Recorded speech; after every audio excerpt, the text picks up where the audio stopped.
It's win or go home time here in Tigerville, South Carolina, as we get set for Game 5 of the Tigerville Regional. Game 3 between North Greenville Crusaders and the Trojans of Mount Olive. Each team has won a game here in this glorified best-of-3 series. Mount Olive won Game 1 last night, 13-7. North Greenville took Game 2 earlier today, just about 45 minutes or so ago. Took that one 11-5. Now it's win or go home time for both of these teams. Hello and welcome in, everybody. I'm Timothy Holcomb alongside Alan Cahaley. Regional final. Winner of this game will move on to the Super Regionals next weekend. If North Greenville were to win, they would automatically host. Mount Olive, unless UNC Pembroke can come back against Newberry, they're late in that one in the bottom of the ninth, then Mount Olive would either travel to Belmont Abbey or Newberry. So here's the lineup for North Greenville. Nothing changed. Everything's the same. It'll be Carter Deerdorf, Pat Monteith, John Michael Fail, Marek Kloop, David Lewis, Jalen Vasquez. Andrew Kaminsky gets back-to-back starts out there and left. Bryce Roddy, and then Corey Bivens to round things out for the Crusaders. And the man they'll be facing for Mount Olive, who's the designated home team for this Game 3, is right-hander Caleb Irwin. This is his 10th appearance on the year, 8th start, 1-1 record with a 4.42 ERA, 36 2/3 innings pitched, 41 hits, 21 runs, 18 of which earned, 16 walks to 33 strikeouts. Opponents batting at .287 off right-hander Caleb Irwin. Yeah, and both lineups basically identical from Game 1. The only thing that's changed with either squad is the pitcher. Yep. Which is a thing. So this is what it's all about. Yep. Both these teams, you had a feeling that it could come down to the final game. Mount Olive with a great performance yesterday. North Greenville returns the favor. And here we go, winner take all. That's the best kind of baseball. Oh, absolutely. There will be no more games of this regional after this. This is the final one this weekend.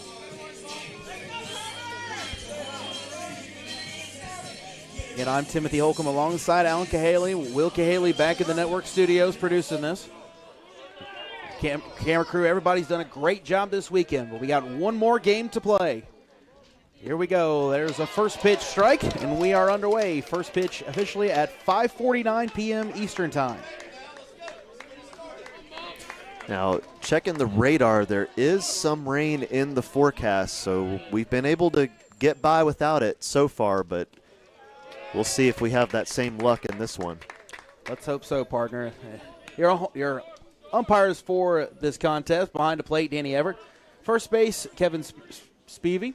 Don Andrews over at second, and then Bobby Dunnigan down the third base line. Just been the same four umpires. They just kind of been rotating throughout the entirety of the weekend. 1-1 to Deerdorf. Irwin misses outside. 2-1. After the first game, Deerdorf now with a .339 average, as you saw just a moment ago. Yep, hit his third home run of the year in Game 2 of this best-of-3 series. Game 1 of today. That one's downstairs, 3-1. Does have a very good on-base percentage, .448. Not quite the level of Pat Monteith and his on-base percentage of over 500, as we'll see in just a moment, but it's still up there. It's pretty tough to beat a 500 on-base percentage. 3-1, swinging away. That's sent out to center field. Jeffrey's calling for it. He's got it, one away. So here's Pat Monteith. Monteith with that .362 batting average and that over 500 on-base percentage, especially at .508.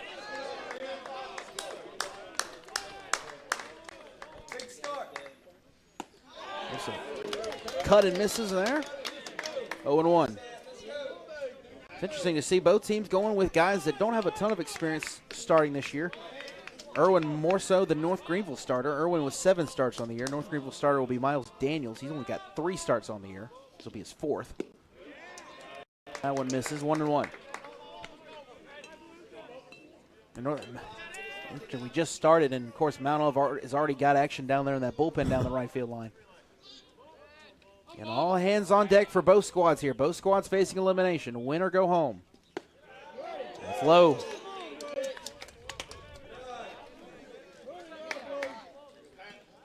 Let's go, Pat. Count it 2-1 to Pat Monteith. Make him work. Let's go. Make him work.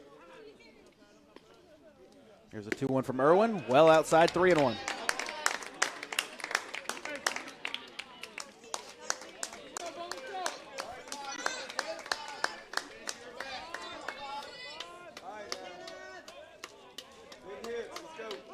A friendly count here for Monteith. That's downstairs, ball 4. One out base runner for the Crusaders. Again, the designated road team for this third and decisive game.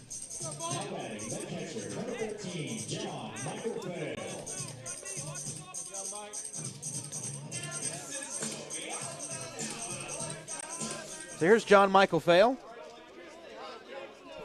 You look at his numbers, 338 on the year, 16 home runs, 73 ribbies.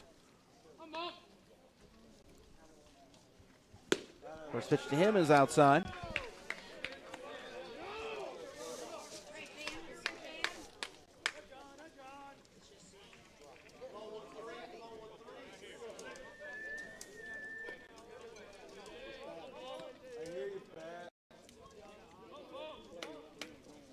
One to Fail. At the knees for a called strike 1. Monteith over at first, 17 for 21 in the stolen base department this year. Haven't really seen a whole lot of stolen base attempts thus far. I think that has to do with a lot of respect for both catchers here. Both John Michael Fail for North Greenville, who's at the plate, and then Mike Kinney behind the dish for the Trojans. There's a breaking ball, stays outside.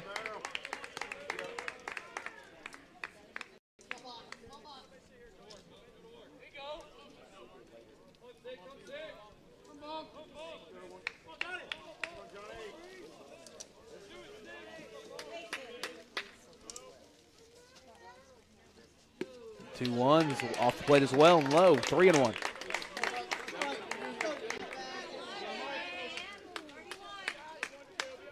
And Caleb Irwin, I'm very, very careful with this pitch right here.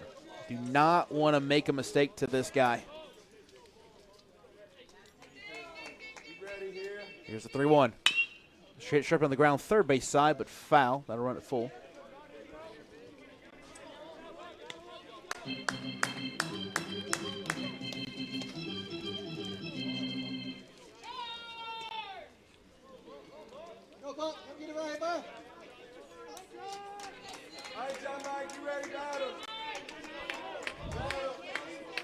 Just a little bit earlier in the first game, it'd be interesting to see if Pat Monteith is off with a pitch.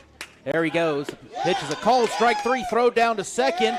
That's a strike him out, throw him out to end the top half of the first inning. Fail strikes out looking, and Pat Monteith is gunned down as he's caught stealing for the 5th time this year. Get another look at it right there. A great throw there from Mike Kinney. Well done there from Jack Casparo to take that one out. Perfect throw. Great job there for Mount Olive to send us to the bottom half of the first inning. We played half an inning, North Greenville nothing. Mount Olive coming to bat.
Head to the bottom half of the first inning here.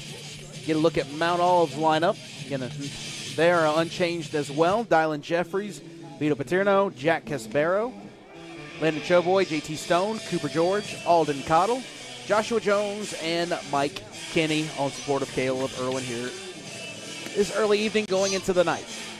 And the men, they'll be facing left-hander Miles Daniels. His 10th appearance on the year. This is his 4th start. 4.4 ERA, 2-0. 14 1/3 innings pitched. 12 hits, 7 runs, all of which earned. 14 walks to 19 strikeouts. Opponents batting .226 off the southpaw. Interesting of note, by the way, over in the Newberry region, Newberry was once up 9-1 on UNC Pembroke. But Pembroke has scored 7 runs in the bottom of the 8th, and then they scratched across a run in the 9th. In fact, had a runner on 3rd with 2 outs. But Newberry got out of it, so they're going to extras in that regional. Again, the winner of that Newberry-UNC Pembroke game will play Belmont Abbey, who sits at 2-0 in that regional. Our focus remains here as Dylan Jeffries will stand in. Jeffries at .346. 10 bombs and 43 runs batted in. Greenville applying the shift early on for Jeffries. There's Daniels' first pitch is a called strike on the outer half. By the way, I did get an email at the end of the first game by Jason Tate. Appreciate the email with the actual time of that 16-inning game back in 2016. Interesting. There's a called strike 0-2. What was it? You want to take a guess? I'll go 4:54. Why not? 5 hours, 15 minutes. Whew. It was a long night. Yeah, sounds like it. My goodness. Here's the 0-2.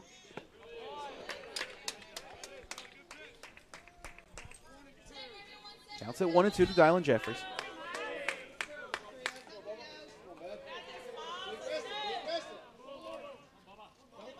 Jeffries was 2 for 5 in game 1 of the doubleheader, game 2 of the series. And 3 North Greenville defenders on the third base side of the bag as that one's skied out of play.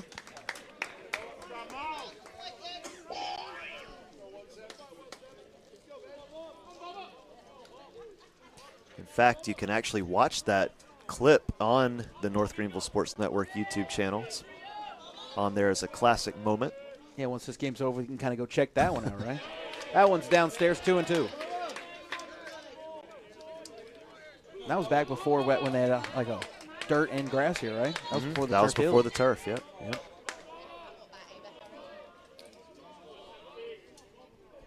Here's the 2-2. Foul tip in and out of the mid of fail, and Jeffries stays alive. Well, nice leadoff at bat for Dylan Jeffries so far. Already 6 pitches thrown by Miles Daniels. The at bat's still going on. That's exactly what you're looking for from your leadoff hitter, seeing as many pitches as possible. That one's upstairs, count runs full. And this goes without saying, but this game, every single at bat is going to matter.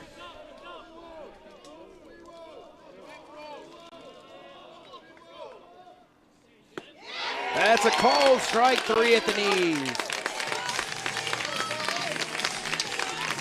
Jeffries goes down looking. A good start there for Miles Daniels.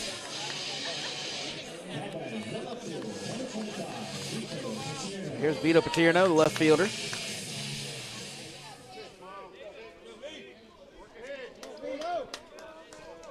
Paterno batting .356 on the year. Daniels' first pitch to him misses upstairs.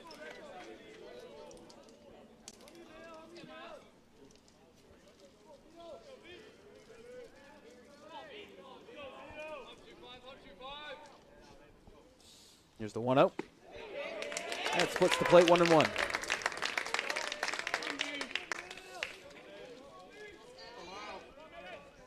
We've learned anything from these previous 2 games between these two. There's going to be a whole lot of offense. I can rest assured of that. Here's the 1-1. Outside. Now watch both these teams take a no-hitter into the 9th inning. Yeah. That's how it goes sometimes. That is how it goes sometimes. That's the great game of baseball. You're right. Absolutely. Count sits at 2-1.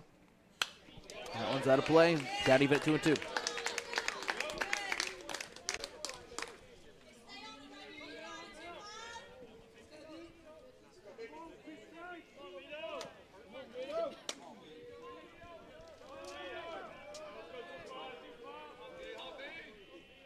Daniels ready.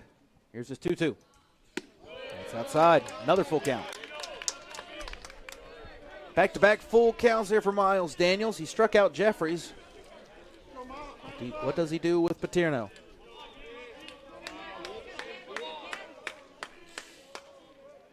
Here it is. This is downstairs. John Michael failed behind the plate. Thought he had him rung up.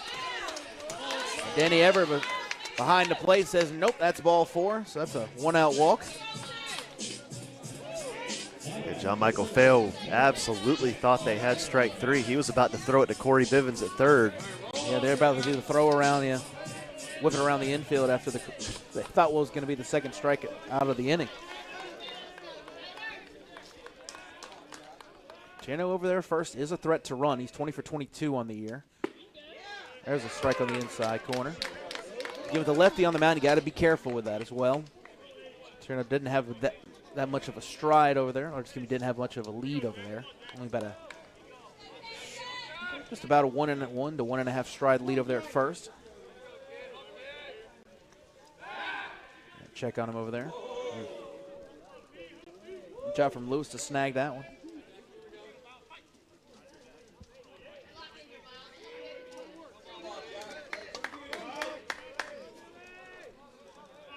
Counts at 0-1.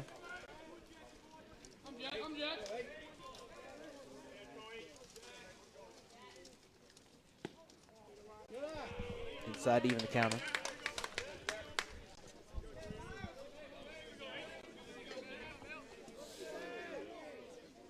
I see an umbrella right below us, so I believe that we're starting to get some raindrops.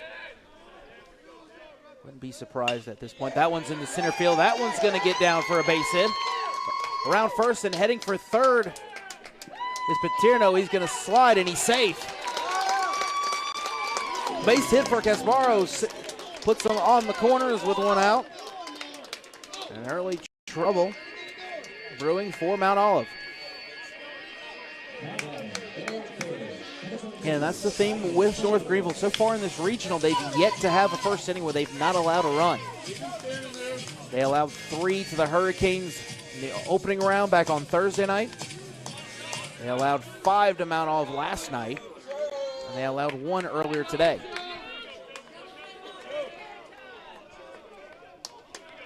So in steps Landon Choboy.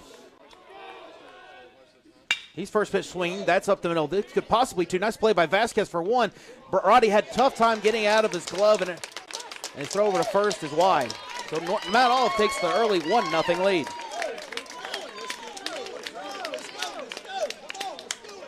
That was a nice play by Vasquez to slide and then shove it on to Roddy. And again, with North Greenville kind of in the shift, it took Roddy just an extra second to get to the bag, and when he tried to get it out of his glove here, he got it to him. Toss over was a little wide, and that little double clutch there by Roddy trying to get out of his glove ended up costing him.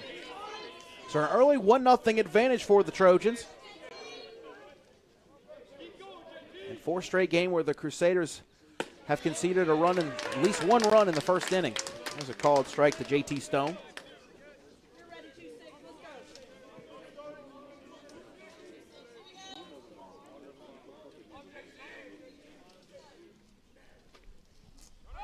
Runner takes off for second, but that one's out into left center field. Kaminsky's there, and he puts that one away for out number 3. But not before Mount Olive picks up a run on a hit. They leave 1 stranded. We played 1-0 Mount Olive.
So it'll be Kloop, Lewis, and Vasquez for the Crusaders here in the top half of the second.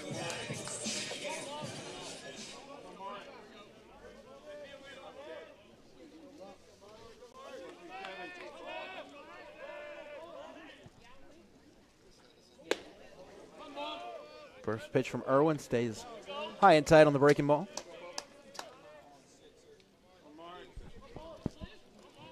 Kloop out of the Czech Republic. Transfer from NC State University. 1-0, chop foul.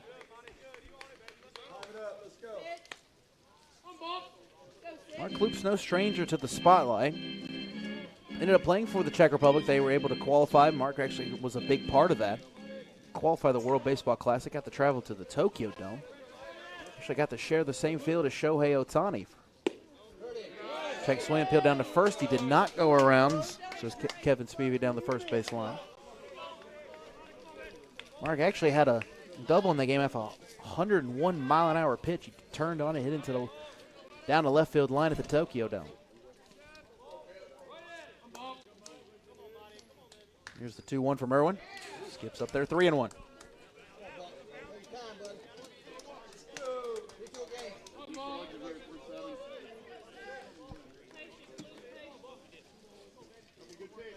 Let's go, Kloop. Get on here.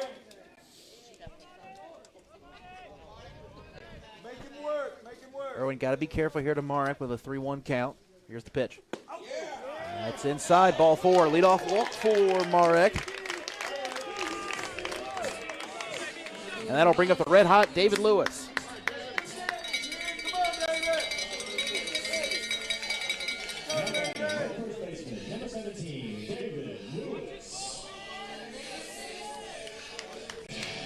Lewis tied for the team leading home runs with Pat Monteith with 17. Hit 16 and 17 last night in Game 1. Big hit.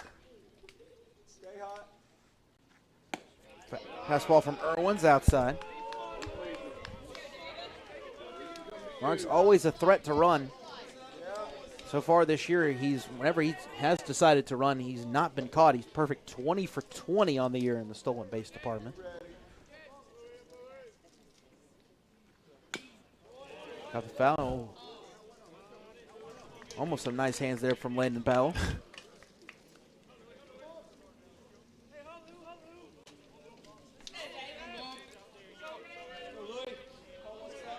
I believe last year Mark Kloop had over 30 stolen bases. At least he was close. I know that for sure. I have to double check on that. Pitch to Lewis on the swung over the top of that one. Count it 1-2. And there's a huge hole out in about right center field if Lewis can split the gap out there.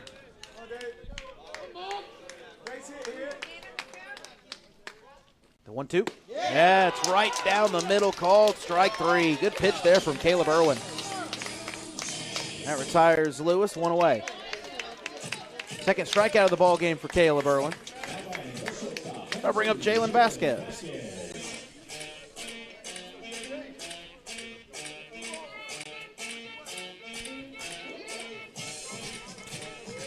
Kloop finished last season right at 30 stolen bases. See, I knew it was something like around there. That one's low and in.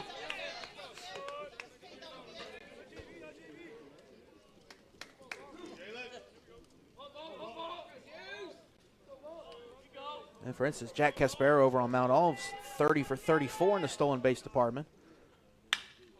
So Vasquez popped up. Everybody's side and foul. It should get out of play.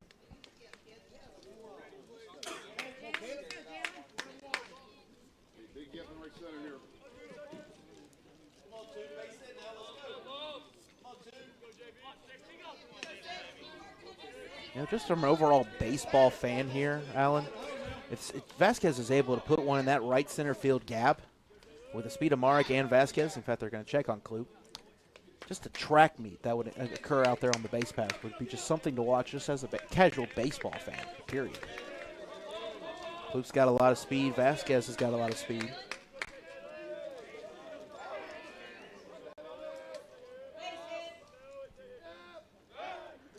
Another check on Kloop over there at first, but he's back safely.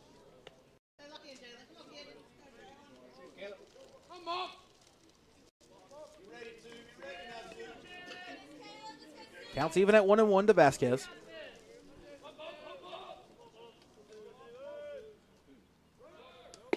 Pitch, there's a good pitch on the outer half, 1-2.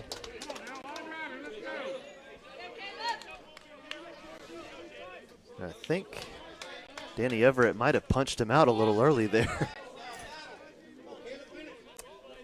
Yep, no, it's only, I'll say, on my counter, everybody else's counter, that's 2 strikes. Yeah. It's definitely 2 strikes, but I think he was a little ahead of himself. That one's going to get all the way to the backstop.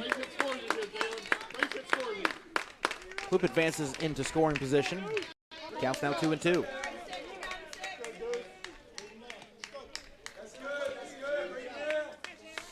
Irwin having a little bit of an issue with command so far. His 30th pitch will be coming up. He's thrown just 12 strikes so far.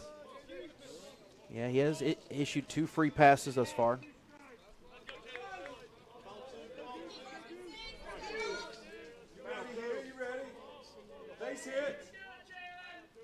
Here's the pitch. That one's going to skip up there and hit him. The previous one almost hit him. That one does clip him. So now runners at first and second for Andrew Kaminsky.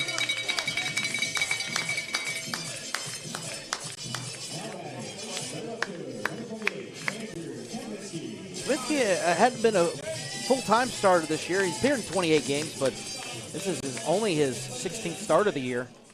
He made his 15th start of the year in Game 1 today. Landon Powell decided to go with him in left field today, and he sure did reward his manager with 3 hits. And that one's back up the middle. This one actually could be 2. Second baseman has trouble handling it, but his throw to first. Did he hold the bag? He did. Wow.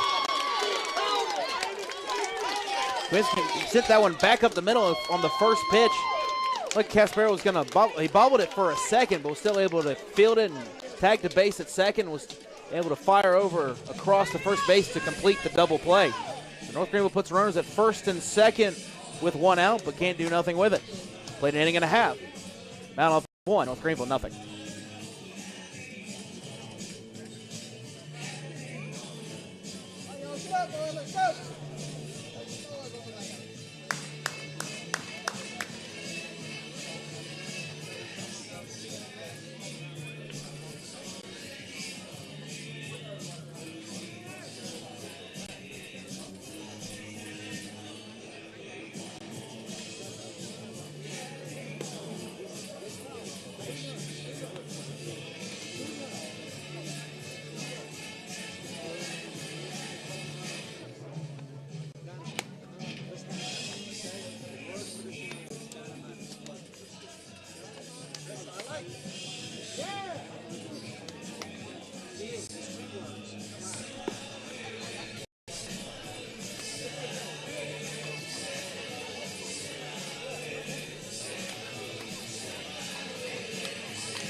Cooper George, Alden Cottle, and Joshua Jones due up for the Trojans here in the home half of the second inning. Currently lead 1-0. Game 5 of the regional, game 3 of this best-of-3 series between these two teams. Both teams knocked off Georgia Southwestern. Opening night back on Thursday. Madoff took game 1 of the best-of-3 series last night. North Greenville took game 2 earlier today. Winner to the Super Regionals. First pitch from Daniels is a big old breaking ball in there for call strike 1.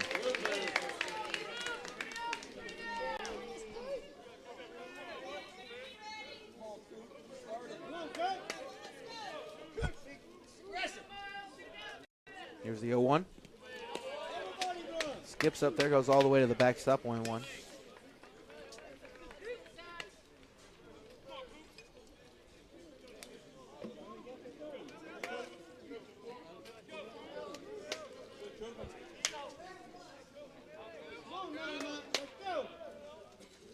pitch. That one's ripped into center field. Muncie's going to have to play that one on a hop.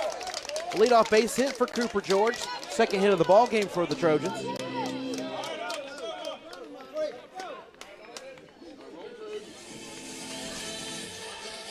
That'll bring up third baseman Alden Cottle.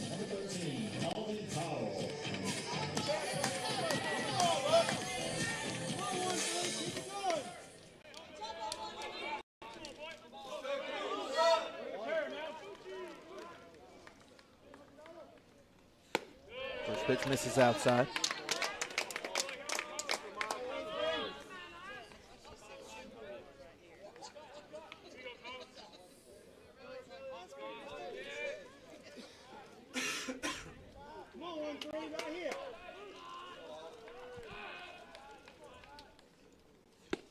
There's the 1-0. Clips the bottom half of the zone, 1-1.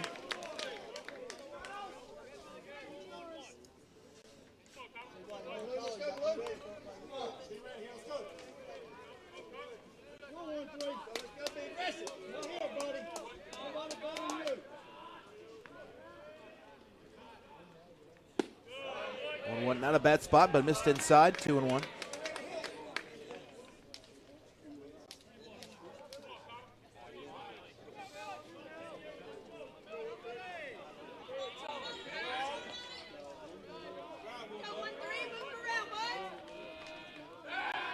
For the 2-1, we'll check on George over there at first.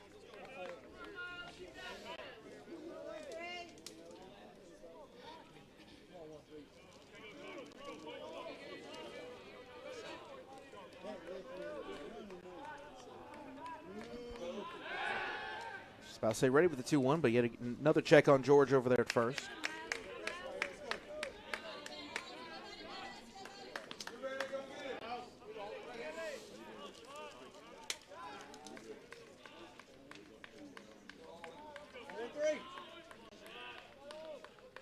Daniel's ready. Here's the 2-1.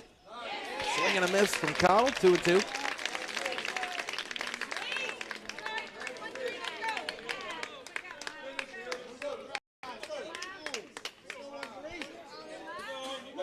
Aiden Cottle, the only player in this whole regional with 2 or more doubles.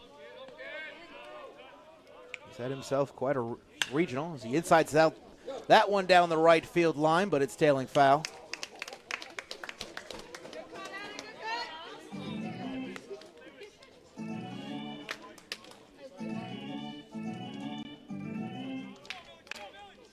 Count still 2-2. Cottle's been pretty solid for Mount Olive coming into this game, hitting .364 in the regional.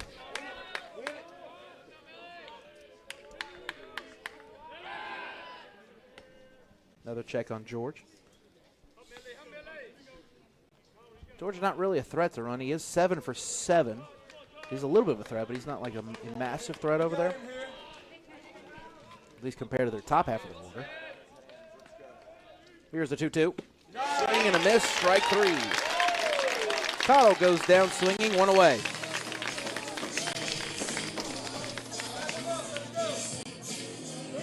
So here's Joshua Jones.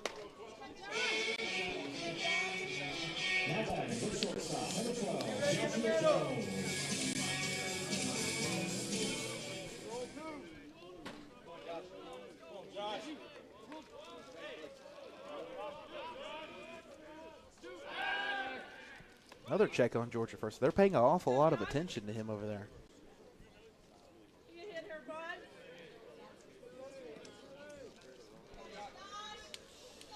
Yeah, 7 stolen bases for the year, but he is perfect. Yeah, he's 7 for 7, so he doesn't go much, but when he does go, he doesn't get caught. There's a big old breaking ball there from Daniels for strike 1.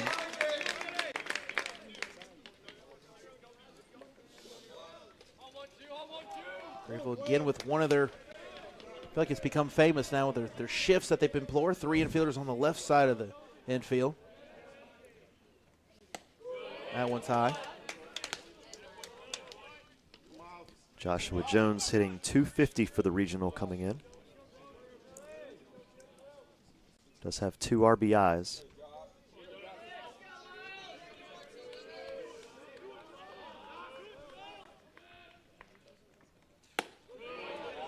That one high and outside, 2-1. Finish there. Let's go.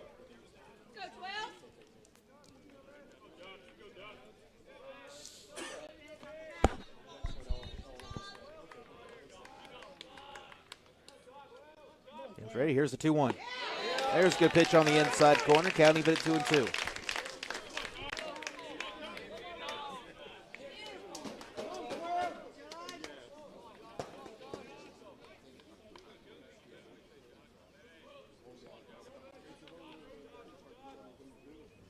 Daniels ready. Here's the 2-2. George takes off for second, but that one's popped up on the infield. He's going to have to get back if it stays in play. Lewis giving chase, and it's going to be into the Mount Olive dugout.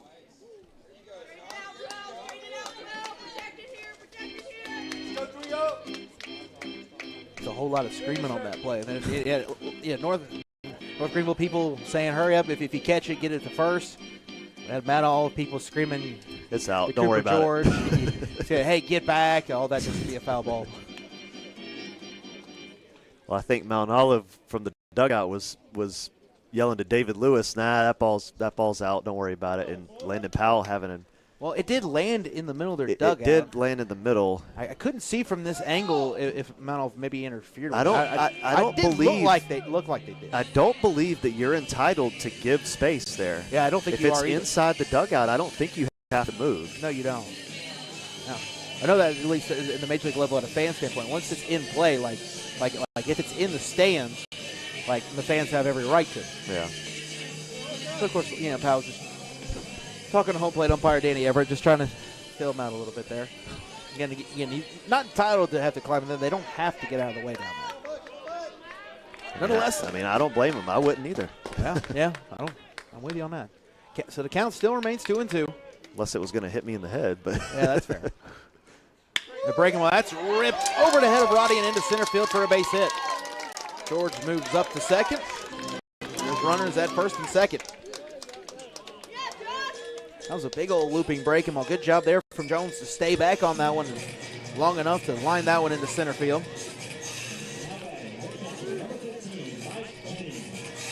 Here's Mike Kinney.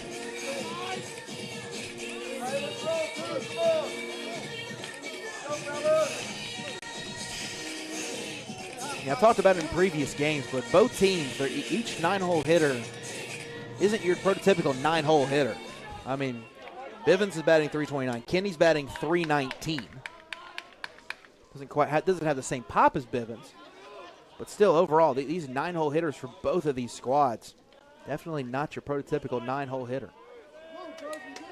It makes these lineups so dangerous. First pitch from Daniels misses outside, 1-0. And Kenny has been fantastic in this regional, 500 average coming in. Also tied for the lead in RBIs with 6. John Michael Fail is tied with him.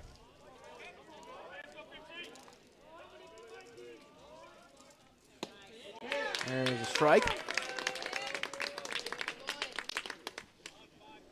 Also a double play candidate with the catcher running if you can get one on the ground here if you're Daniels.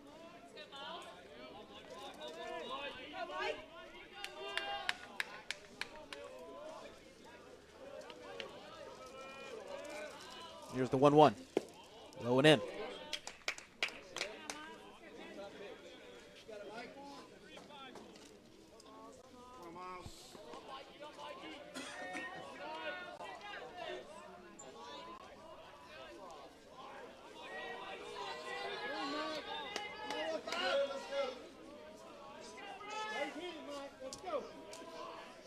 Here's the pitch, foul back.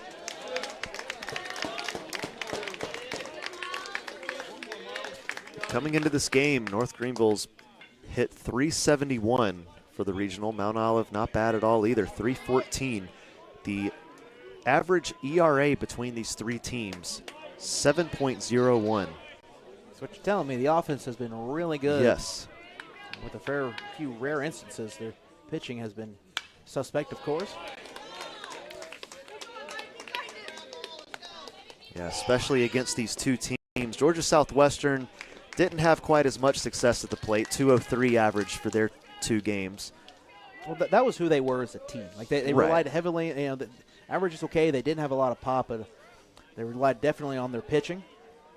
These two teams definitely rely on their bats for sure. 2-2 misses, 3-2.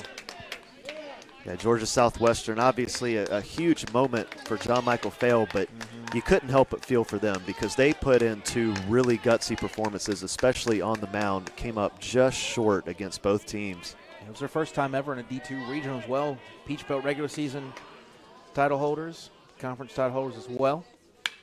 That one's popped up, should get out of play. Oh well.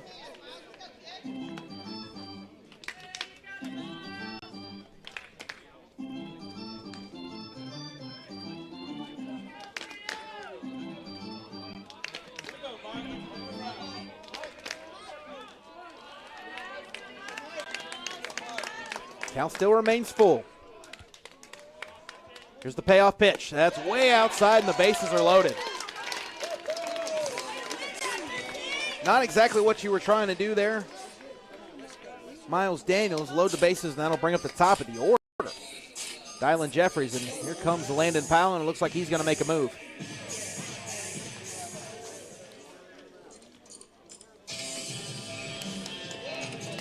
Appears he's going to go to the bullpen. Again, we talked about it on his second inning, but an elimination game for both squads here.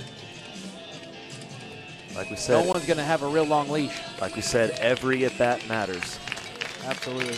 Well, we'll come back and tell you about the new North Greenville pitcher in a moment as Miles Daniels' day is done. Here in a moment.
New pitcher for North Greenville is number 34, Michael Rodriguez, 6'6", 245 pounds from Odessa, Florida.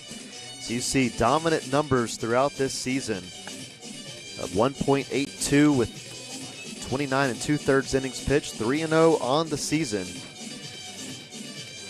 Does also have 5 saves to his name, which does lead the team.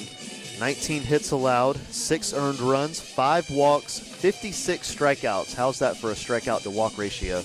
With the That's pretty good. With the batting average against of 176. North Greenville's going to need it here. The bases are loaded. I don't know if it has the top part of the order up with Dylan Jeffries.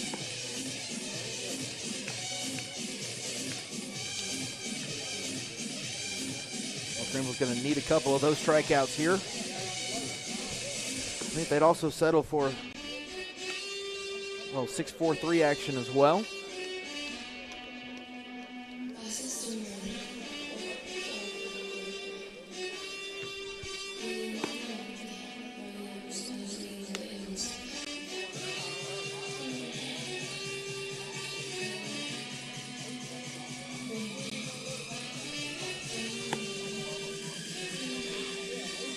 And the winner of this one to the Super Regionals. North Greenville wins. The Super Regionals will be held right here at Ray and B. Diller Field next weekend. Not all will have to wait and see either. The only way that they would host the Super Regional is if UNC Pembroke is able to come away with a victory, but they're down to their final out right now over there in Newberry. So big moment here. Michael Rodriguez versus Dylan Jeffries. Bases loaded, 1 out. This pitch, good stop there from Fail. Rodriguez throws hard. He's got that Big old fastball, a reason why for many of that big strikeout to walk ratio that you mentioned.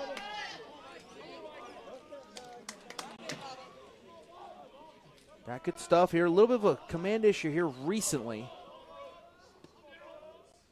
There's a big old tight slider in there for a called strike.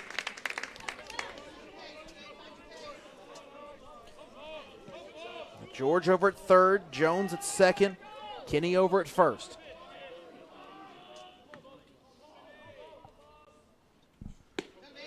Another breaking ball. I guess maybe didn't break back enough, or maybe just a little low. Nonetheless, counts at 2-1. Right-handed batters hitting 179 for the year against Michael Rodriguez. Jeffries is trying to change that right here. Here's the 2-1.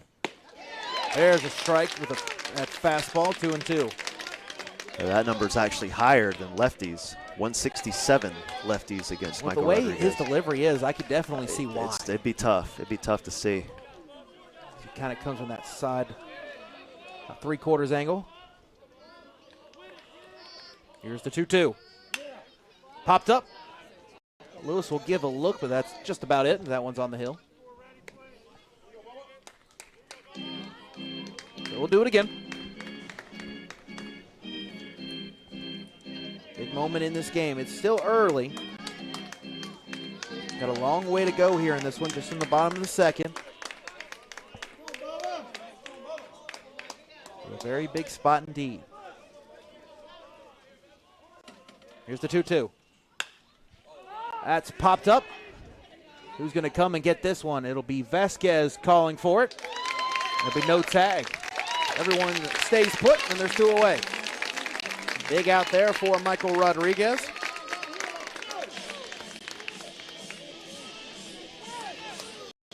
And final hope for the Trojans here in the home half of the second inning is Vito Paterno.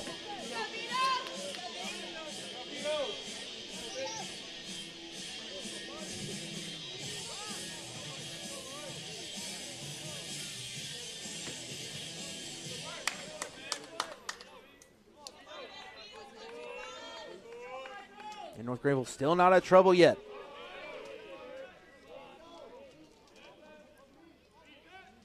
Here's the pitch. It's low.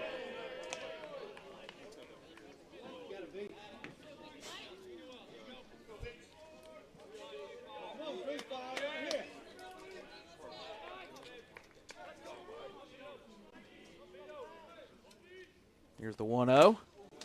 And a foul tip off the mask of fail, 1-1.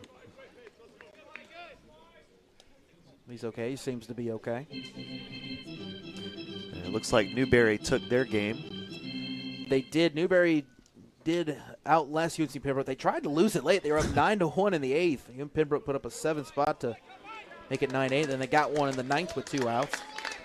But the Newberry scratched across the run in the 11th. Ended up winning 10-9. That'll have implications that we'll talk about in just a moment.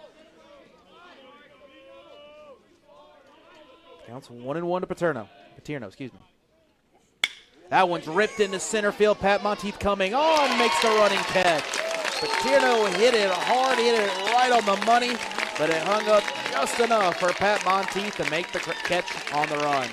So Mount Olive loads the bases with 1 out, but can't bring anybody across. We play 2. Mount Olive out in front.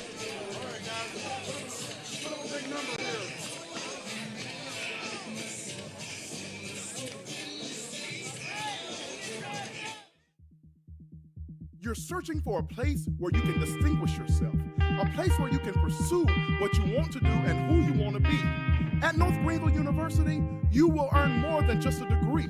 You'll grow your faith, develop relationships with new friends and faculty, serve others while experiencing a vibrant student life.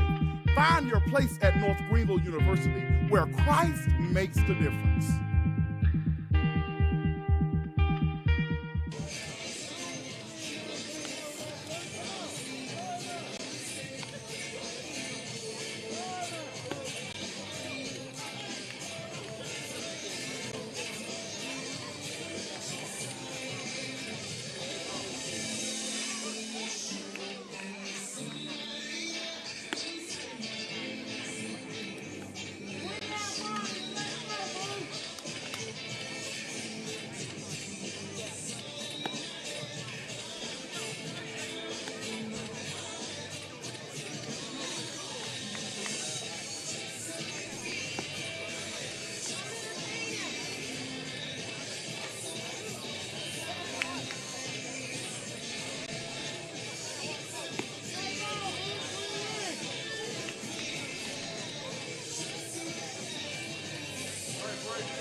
8-9-1 to it for the Crusaders here in the top of the third inning. They find themselves trailing 1-0.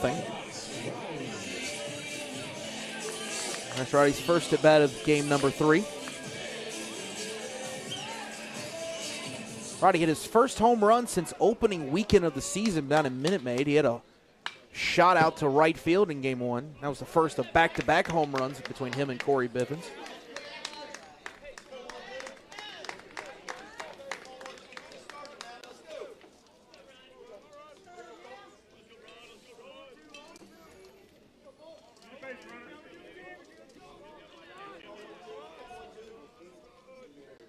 Irwin's pitch to Roddy on the outside corner, quickly 0-2.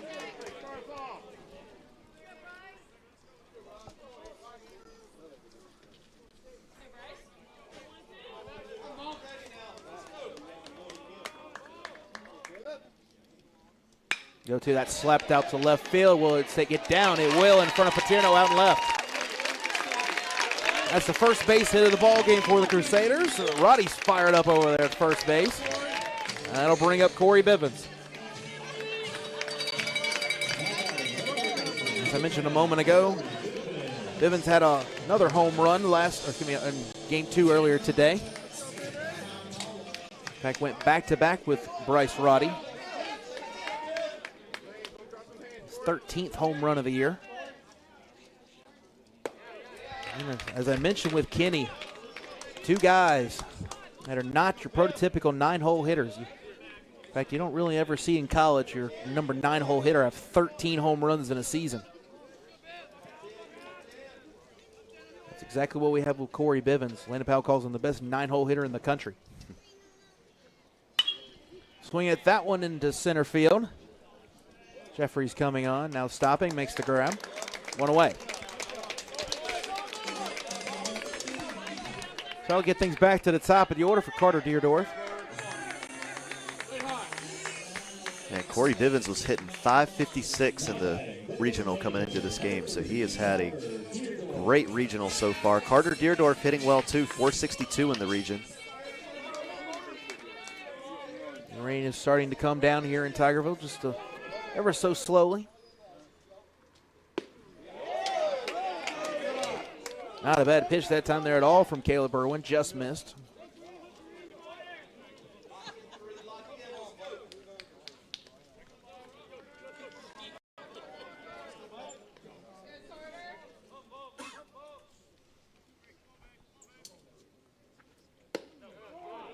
About the same spot, but a little bit higher, 2-0. Again, wind was blowing from right to left and kind of was blowing straight in game 1 earlier today. Not the case right now. The flag is moving a little bit, but it's otherwise pretty much dead out there wind-wise. Here's the 2-0. Had to come with a 2-0 breaking ball, didn't get on top of it, 3-0.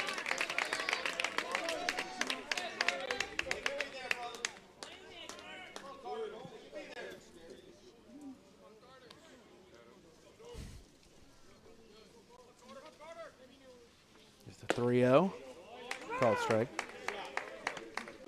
I've noticed that with Carter Deerdorf. Anytime it's a 3-0 count, you know he's not swinging. He has that gigantic leg kick up there. 40 pitches now for Irwin. Durham comes with right here on the 3-1. Comes with a fastball, and Deerdorf just missed it. Count runs full.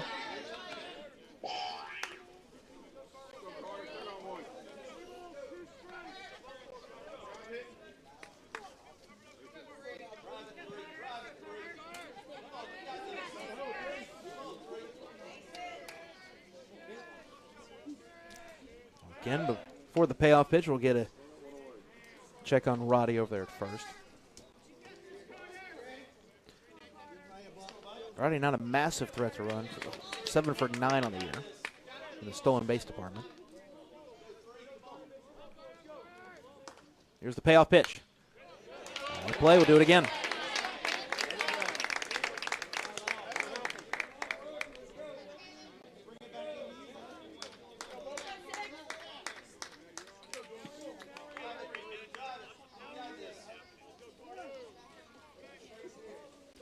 Good battle going here between Irwin and Deerdorf. Who's going to win it? live to see another pitch. 7 pitches in this at-bat. Good battle going here between Deerdorf and Irwin. Irwin battled back from down 3-0. They got to 3-2. Runner takes our second. That one's lined in the right field. That's going to get down for a base hit. Roddy's around second. He's on his way to third. He'll get there easily. And North Greenville's got runners on the corners.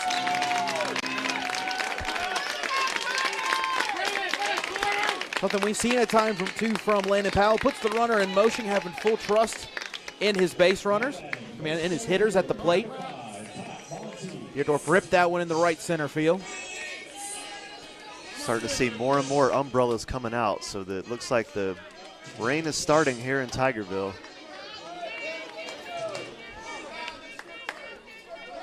Coming down just about a drizzle right now. Hopefully it won't get too much worse. First pitch to Monteith, clips the outside corner.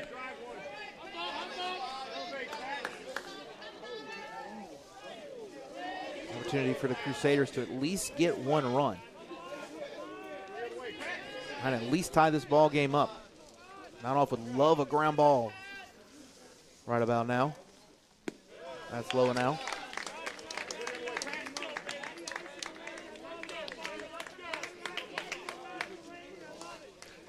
The left and right, the left fielder and center fielder playing pretty much normal. The right field for Mount Olive is shaded way over into that right center field gap. So if Pat can put one down the right field line, he could run for a while. That's a good job from Kenny to smother that one, 2-1. Good hustle there. Don't think that Roddy was going to have a chance to come home, but I think he was more worried about Deerdorf heading for second. Mm-hmm.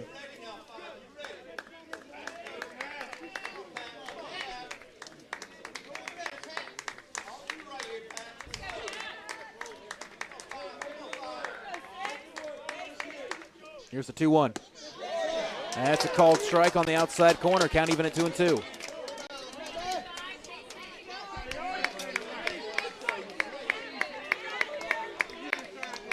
John Michael Fail waits on deck.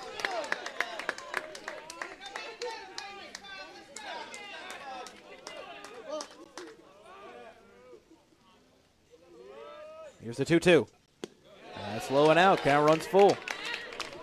There's been quite a good many of full counts here early on for both teams.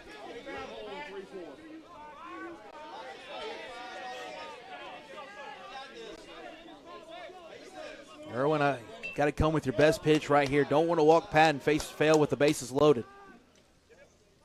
Here's the 3-2. That's popped up. Kenny will give a look or will run out of room. So we'll do it again.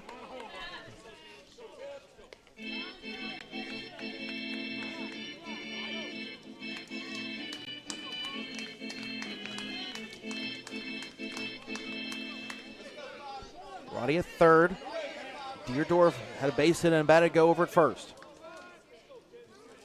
Here's the 3-2. Misses just outside of ball 4.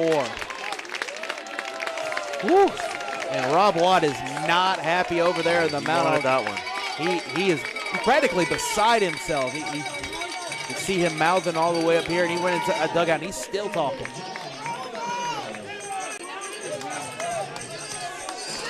Now, exactly what Mount Olive did not want. Bases juice for John Michael Fail. Now, the good news is for Mount Olive, if Fail can put one on the ground, he is much more of a double play candidate than Monteith. That one's outside, 1-0. Fail's 0 for 1, struck out looking in the first. In fact, was part of that. Strike him out, look him out. Excuse me. Strike him out, throw him out, excuse me. And John Michael Fails, we're going to have a visit to the mound with Kenny and Irwin. John Michael Fail hitting .444 with the bases loaded, 4 for 9 with the bases loaded.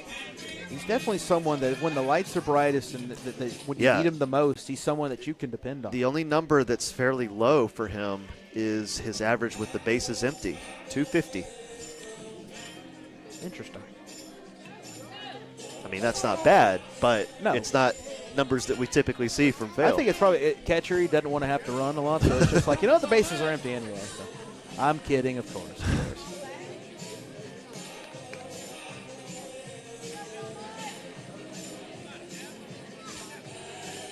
Again, right fielder still playing in that right center field gap. Jeffrey's out in center field, has taken a few steps back.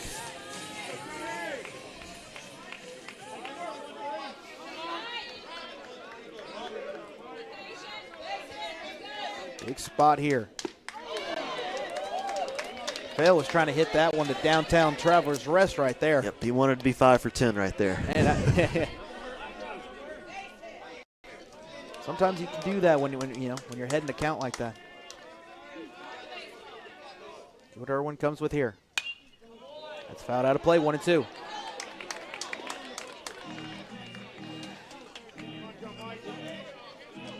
Kloop waits on deck.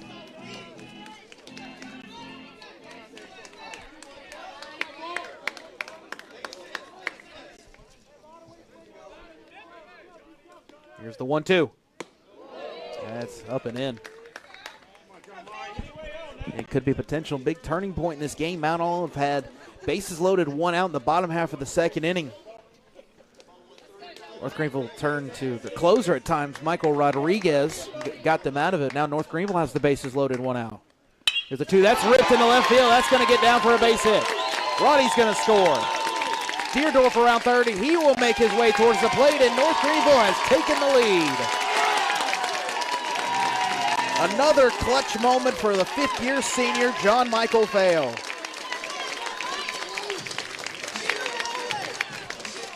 Vail adding to his team-leading RBI total. That's 74 and 75 for him on the year. And here comes Rob Watt out. There is action in the Mount Olive bullpen, so I haven't seen him motion yet, but I imagine he's probably going to make a change here if I had to guess. And another big moment where John Michael Vail delivers. He is now 5 for 10 with the bases loaded. North Greenville has grabbed the 2-1 lead, their first lead here in Game 3. I've seen them, they're getting the gate ready. Looks like they're getting ready to open. I haven't seen them make an official move yet. He can wait as long as he possibly wants to. So the umpire about ready to come out and get him, force him to make a move.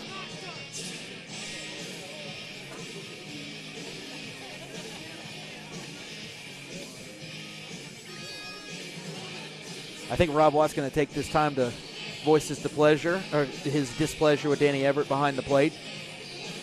I think he's talking about the thing before where Pat Monteith on a full count took a pitch that was really close. It was really close. And he's still pretty sure that's he what did make the signal.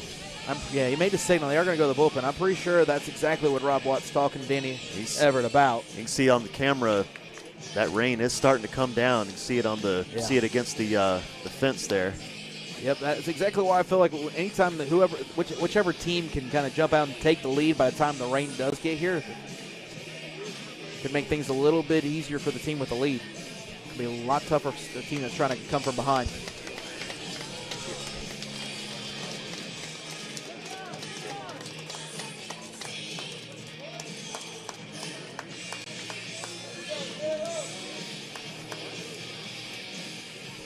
New pitcher is Trey Deutsch. I'm going to make sure I get a proper pronunciation for that name here in just a second. But he comes in with a 1-1 record, 7.82 ERA, 14 strikeouts.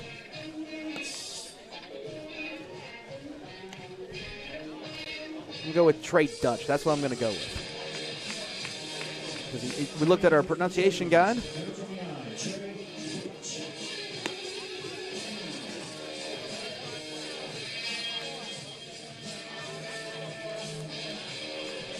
Maybe I should go by our PA guy, Trey Deutsch. Trying to figure things out on the fly here, folks. what we do. But anyway, we were talking about earlier, Newberry actually was able to take care of UNC Pembroke, almost blowing an 8-run lead in the 8th inning, but they were able to take care of that one. So that means with UNC Pembroke now eliminated, it would be Belmont Abbey and Newberry. Those are the 2 and 3 seeds. There are now 4 teams left in the Southeast Regional. And what that means is, obviously, if North Greenville wins this game, they'll host Super Regional. If Mount Olive wins this game, they will then travel to either Newberry or Belmont Abbey. And if current results hold and Belmont Abbey is able to win one of those next 2 games, we'll have a Conference Carolinas Super Regional.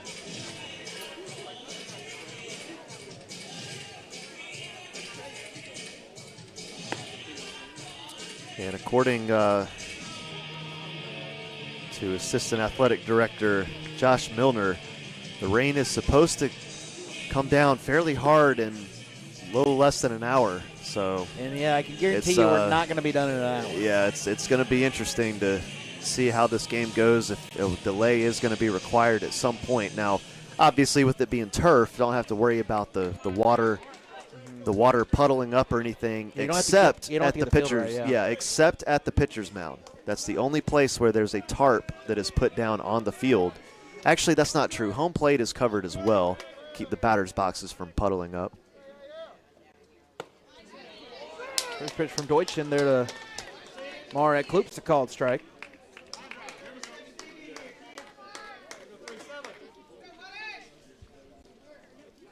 North Greenville grabbed the 2-1 lead thanks to a 2 RBI base hit from John Michael Fail. Marek goes after the breaking ball and chops it foul.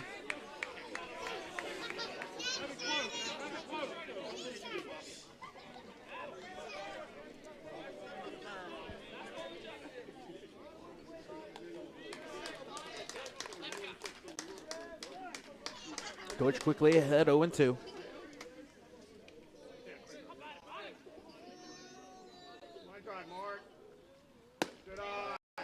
Plays off the slider outside, 1-2.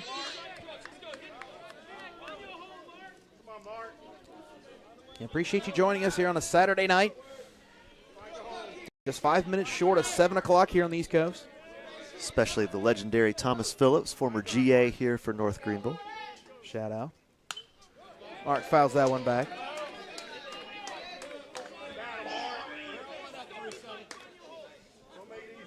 Actually, he was on staff for a little bit. Then he abandoned us. How could he? Count remains 1-2. Here's the pitch. Hard by the North Greenville dugout.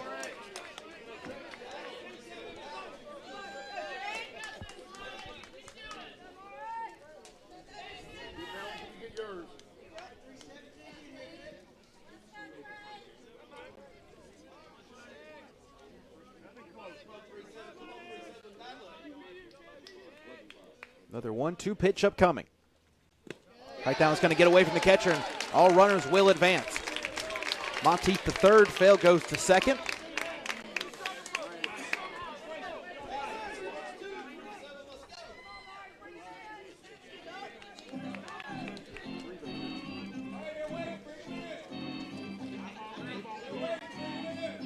Deutsch spiked that one, and Kenny, as many good stops as he's had this weekend, was not able to keep that one from going behind him.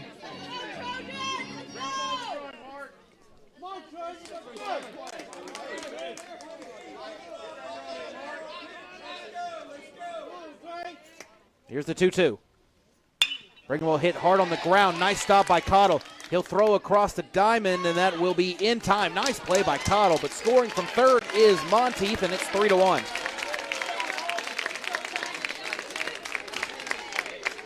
Give Marek an RBI. And again, a great play there from Cottle to keep that one on the infield and throw across the diamond to get the speedy Marek. And that, it looks like he did get him by half a step.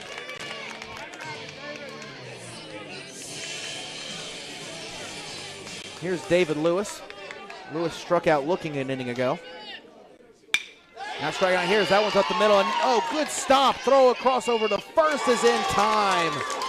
Back-to-back web gems for the Trojans. This time it's Joshua Jones. Robs David Lewis of an RBI base hit.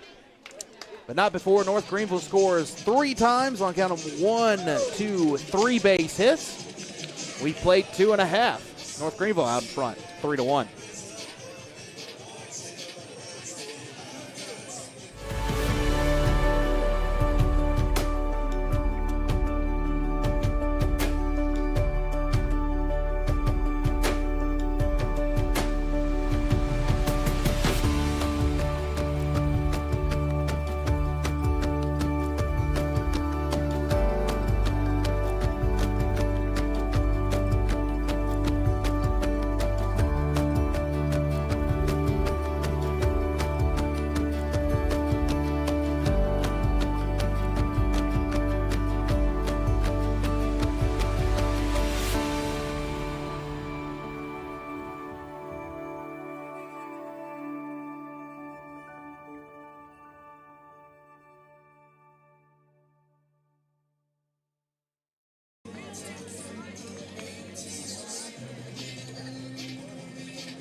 Rodriguez back out there for the Crusaders of North Greenville. They've grabbed a 3-1 lead here in this winner-take-all regional final.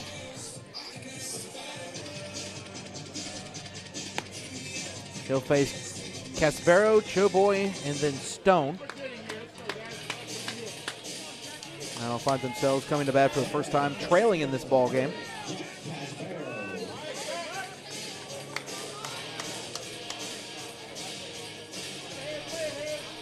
Caspero has one of those 3 Trojan hits. He had the first one back in the first.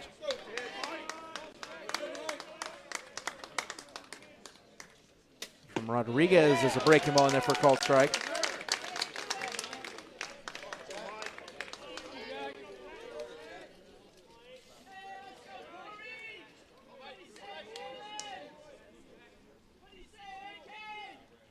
One comes. Look out, Corey Bivens.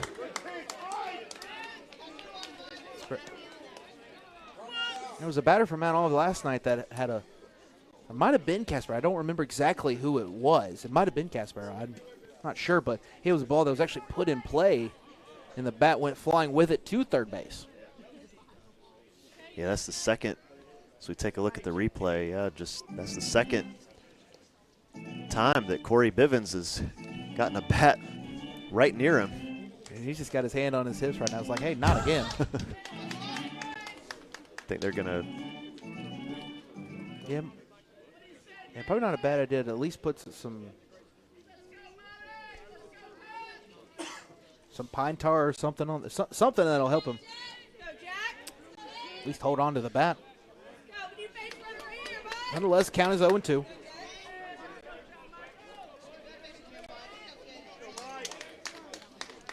Be interesting to see. Michael Rodriguez does have starting experience. Hasn't done a whole lot of it here in Tigerville. Interesting to see how long he can go tonight. There's a 0-2 fastball that just missed. Rodriguez thought he had him punched out.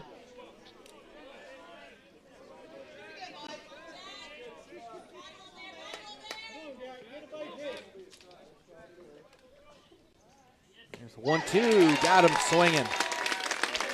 Caspero's down on strikes. First strikeout for Michael. Here's Landon Choboy.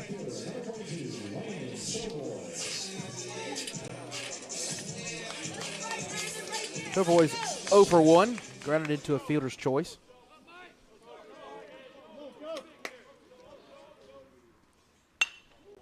Takes a hack at the breaking ball and fouls it out.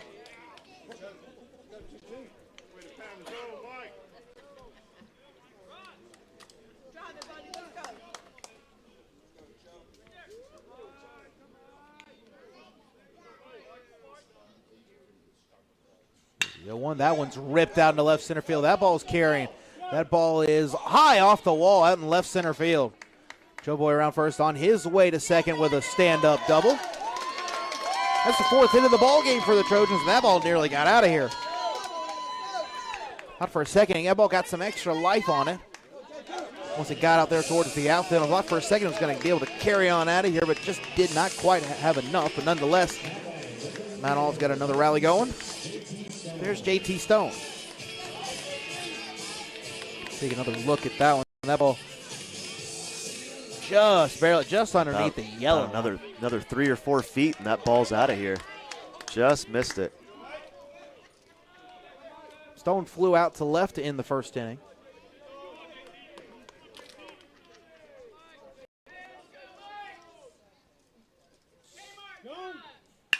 That one's up the middle. That one's going to get through for a base hit. They're going to hold Choboy up at third. Now, he's going to cut that one off. It's going to feel a little high. It's going to be, fortunately for North Greenville, it's going to feel off the umpire. Throw down to second. Did they get him? I think they did. They did. North Greenville catches a break right there because cutting that ball off was David Lewis. He tried to back pick it back to Corey Bivens over there at third. It was too high. It went off Bivens' glove. As we get another look at it here, it hits the third base umpire, Bobby Dunnigan, on the, and hopefully bails out the Crusaders. It hits him right there and just falls harmless to the turf, and it's a tough break for the Trojans. Now, Mount Olive is arguing an interference at third base. Yeah, you could argue that if it does hit the umpire, the ball is dead. That's honestly what I thought. Oh, right there. That's what I was thinking. They were arguing interference. But the thing is, though, he's fine. Like he wasn't out. Like if he was out, I think that would be, they'd have an issue. Well, with that. I mean, he's making the argument that he was going to go home. Well, see, the problem is he never makes an actual attempt to try to go home there. Then again, he probably made it when he came around third. I believe he was being held by the third base coach prior to that anyway, but yeah, for this instance, like you can't base it off that. Yeah, again, that's a tough break there for Mount Olive. Again, if that doesn't hit Bobby Dunnigan, but nothing he can do about it. He's trying to be there and make the right call. Just an unfortunate circumstance for the Trojans. They are a real lucky break for the Crusaders. Breaking ball kind of broke around the plate, 1-0. You take another look right here. It does look like Corey Bivens slightly interferes. It was really tough how much contact he made as that one misses. If there was any contact, it didn't look to be intentional. Matter of fact, it looked like Corey Bivens was kind of sliding to his right, trying to get out of the way.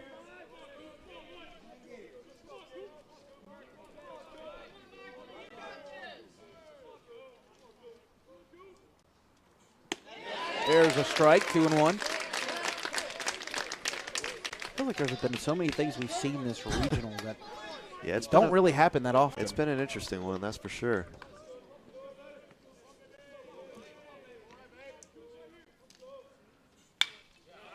That one's popped up and out of play.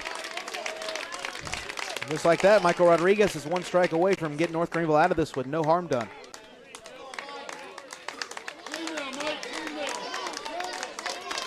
North Greenville faithful behind home plate, starting to come to life. Twos across the board, 2 balls, 2 strikes, 2 outs. Here's the pitch. Chop foul.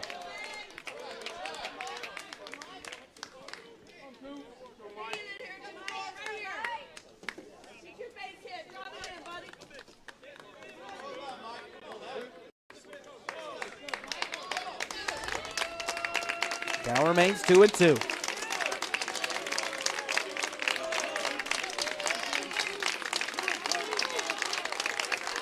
Here comes set, and it's 2-2. Got him with a backdoor breaking ball. Called strike 3. Mount Olive gets a couple runners on, but due to some bad fortune and then a big strikeout from Michael Rodriguez, they don't come away with anything. We play 3 here in Tigerville, 3-1 Crusaders. Dear college sports, there's light at the end of the tunnel. A return to normal and all we love about sports. You've instilled resilience, focus, and selflessness in us. We've put those lessons to work. We've found strength and unity in each other. You continue to take us places we never imagined. You bring out the best in us. So when we look forward, we see the light at the end of the tunnel. We see a better world for all of us And for college sports.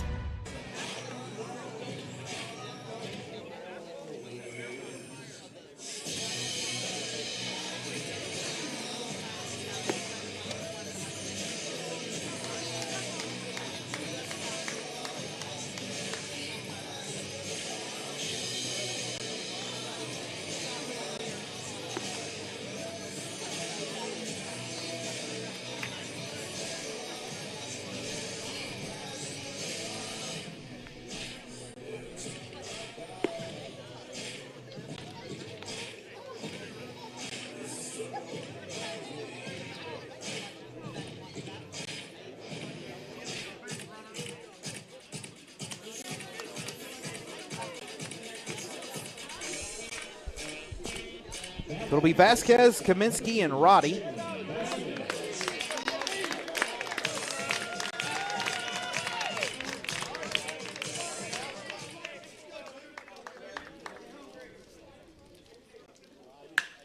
That one's hit a ton out to right field. Vasquez admiring that one as that one's going to sail way out of here. Jalen Vasquez with a solo bomb to right field, and he increases North Greenville's lead. It's 4-1.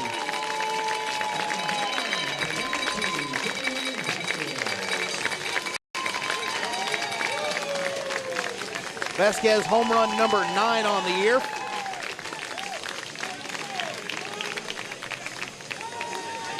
His first home run of the 2023 regional. And home plate umpire having a word with the North Greenville celebration yet again. And you're looking at it, why, exactly right there. He dropped the bat and admired it. He knew it was gone. Again, NCAA's been a little bit of a crackdown on it. He did admire it, but I don't know if maybe something was said between him and the catcher, Kenny, when he was coming home. That's the only other thing that I could see something have happened there, but yeah, we play on. One of Kaminsky. Breaking ball, I'll be honest with you, I'm not really sure where that one missed. That looked like a good pitch. Nonetheless, counts 2-0.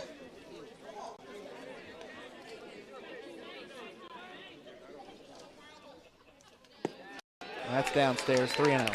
And again, I gotta be careful. Either whether it's Mount Olive, North Greenville, whoever it is, or Southwestern, you hit a home run. I mean, who's the NCAA to kind of police some of these things? I'm sorry. See, okay, so he did go, hey, my bad. He's like, some of that. There's a 4-pitch walk issued to Andrew Kaminsky. But it's we're in the regionals, man. Like, you know, now if he said something to Kenny behind the plate, like you said, right? That's something. Okay, I could see that. But if he's just admiring a shot out the right field, I know some baseball purists will probably wholeheartedly disagree with me on that. But that's just my opinion on it. Here is Bryce Roddy. Had a base hit in the 3rd inning. Shows bunt. Pulls it back, takes the called strike on a breaking ball. And in the NCAA's defense, the old way of that being managed is a fastball to the back. Yeah. So in the NCAA's defense, they don't want that to happen. They don't want players getting hurt. Yeah, that's fair. And so I think that's why that's kind of been cracked down on lately. That one's sent out to center field. Jeffrey makes the easy play, one away. I see what you're saying on that matter. That does make sense, so maybe that's why, but maybe not a fastball all the time, but at least a curveball. Yeah, no. Well, the thing is, you wouldn't feel a curveball. That's the thing. They want you to feel it and be like, hey, you're not going to do that again. But at the same time, it's like you don't want that to happen and don't give it up. Always multiple ends of the argument. But anyway, here's Corey Bivens. Fastball just off the plate.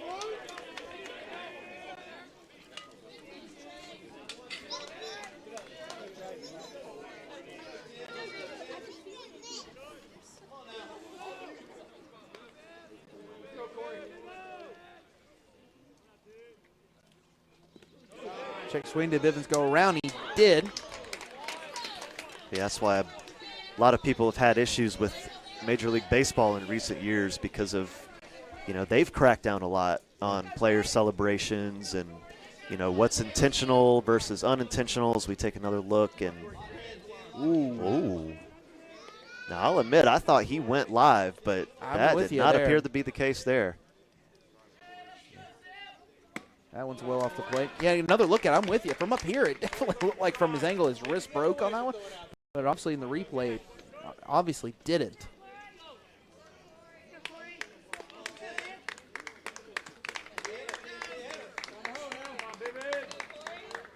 Counts at 2-1.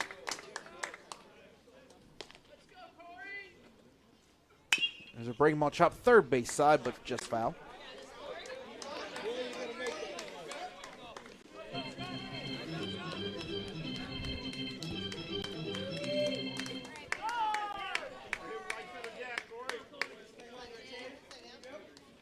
Counts even at 2-2.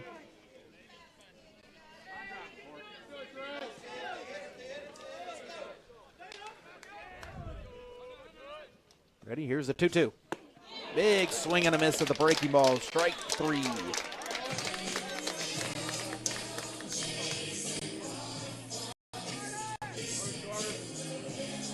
Now get things back to the top of the order for Carter Deerdorf.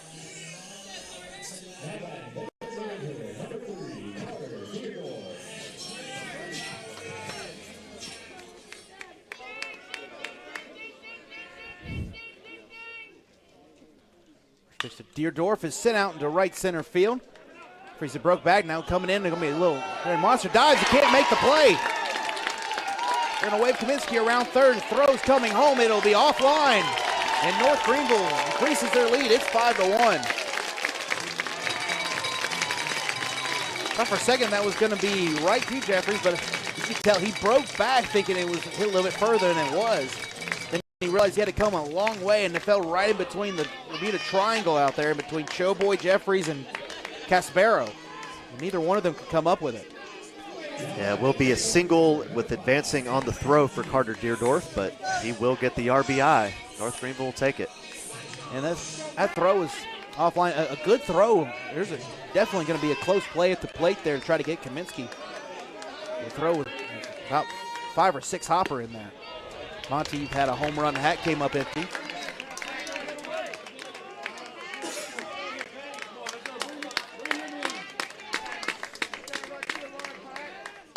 Pat still does not have an official at bat. 2 walks today.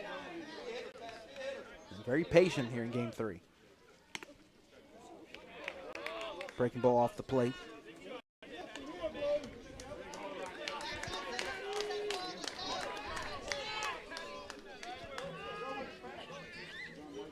Five to 1 now, North Greenville out in front.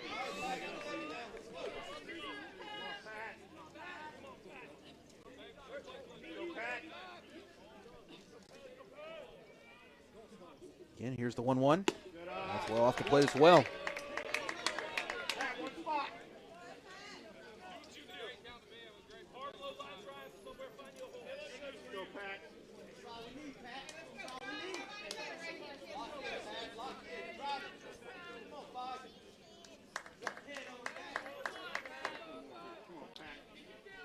Here's the 2-1. Breaking ball caught the inside corner. He was behind the plate, didn't think it was a strike. I think it kind of fooled him just because Kenny behind the plate was he was set up more on the outside, and the pitch was on the inside corner. Counts at 2-2. That's out of play.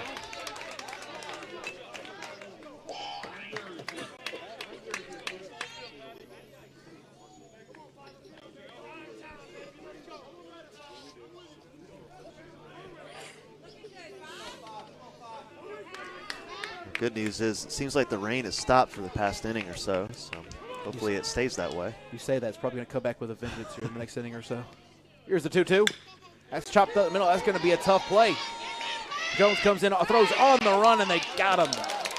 Came a long way for that one, but makes the play to retire Monteith.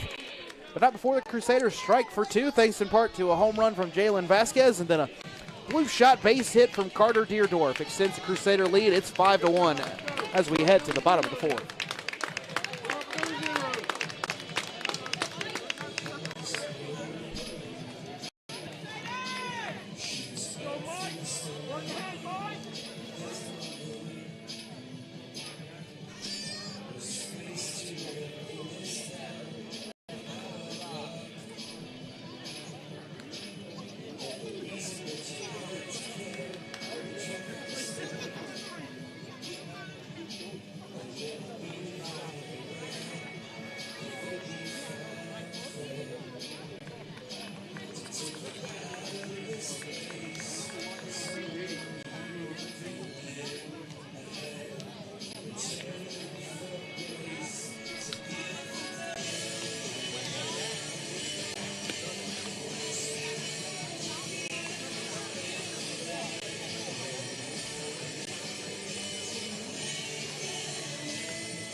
Bottom third of the order, 2 up for the Trojans. Here they find themselves trailing North Greenville 5-1. And hits are even at 5 apiece for both teams. Michael Rodriguez still out there for the Crusaders. Came on in a big spot in the second inning. Relief of Miles Daniels. There's a called strike. Still be interesting to see how long Michael Rodriguez will go for North Greenville in this one. Don't really use him as a kind of a lengthy guy, a little more than past 3 innings or so.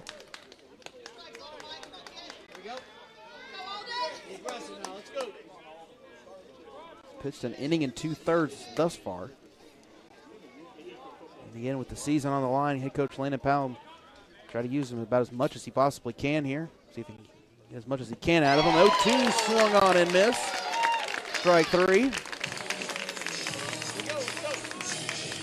Third strikeout for Michael Rodriguez.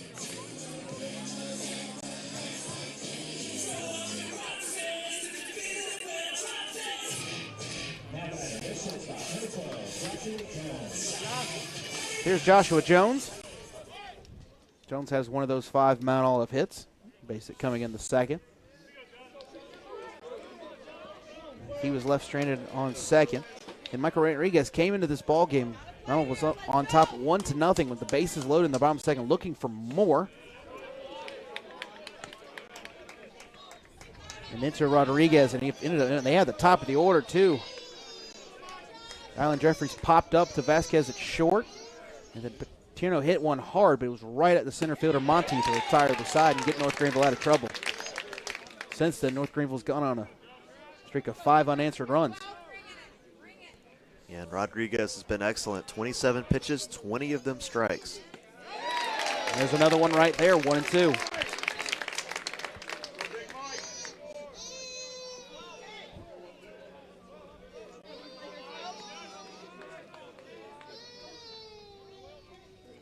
One-two's chop foul.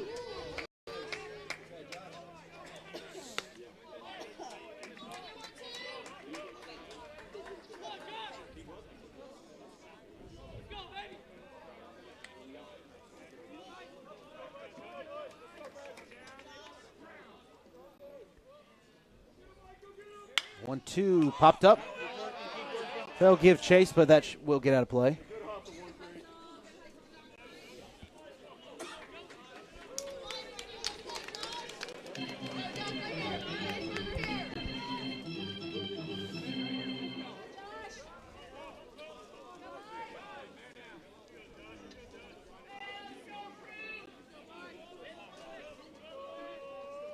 Count still at 1-2. Pitch swung on and missed. Strike 3. Another strikeout for Rodriguez. 3 in a row. That's 4 for him in total. Here's Mike Kinney.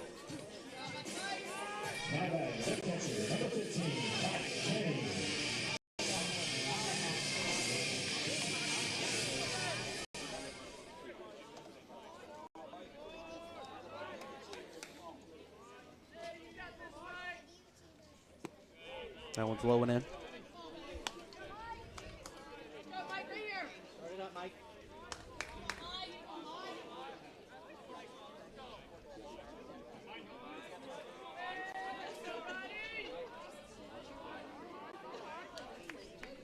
The 1-0, low and in. You can hear him behind the plate. You know, good old reference to Finding Nemo back in the day. Mine, you know, all those. You can hear a lot of the Mount Olive faithful going, Mike, Mike, Mike.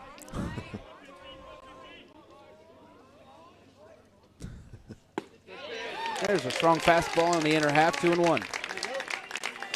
Greenville Drive, the local minor league baseball team, they whenever there's a foul ball into the crowd, they'll play that. Everybody's scrambling for the ball. Oh, man. 2-1. There's a good breaking ball from Rodriguez. 2-2. Rodriguez trying to strike out the side here in the bottom of the 4th inning, get the North Greenville offense back to work. He's going to do it right here. Here's the 2-2. Swung on and missed. Strike 3. Rodriguez does strike out the side. He'll send us to the top half of the 5th inning. North Greenville in command of this one right now, 5-1.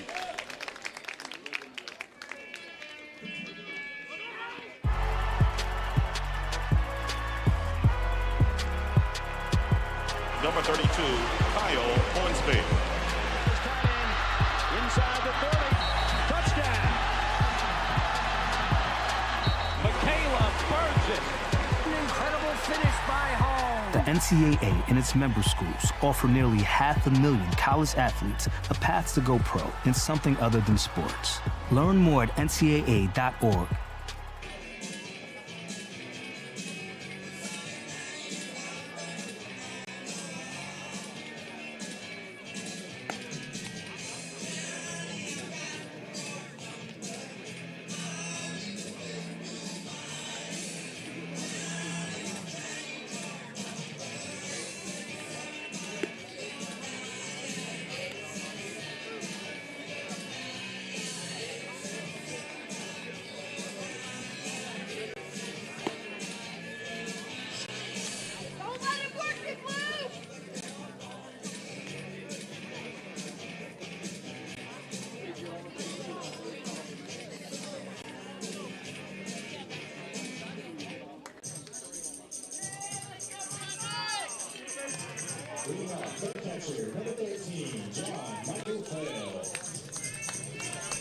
Three, 4, and 5 do it for the Crusaders here in the top of the 5th inning.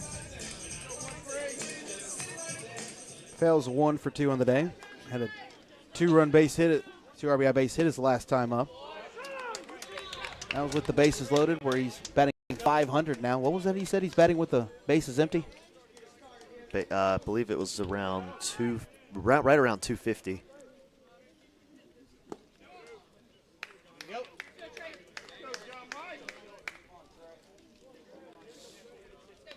Yep, 250 exactly. Yeah. See if he can improve upon that, or if Deutsch can try to keep the pattern going, retire him here. With a breaking ball and just missed outside, I guess.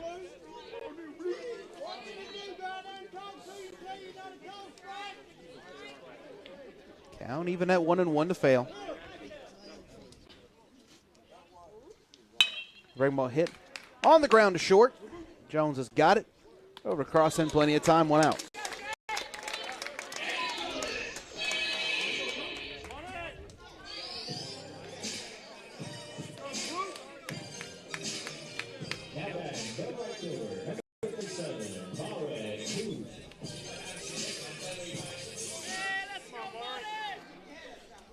Kloops 0 for 1 on the day.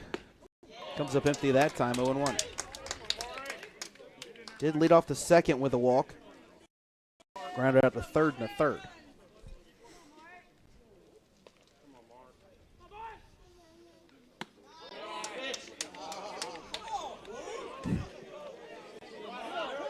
Another breaking ball. Getting a good crowd that's traveled from Mount Olive. Had no home plate and wanted that one called a strike. It wasn't.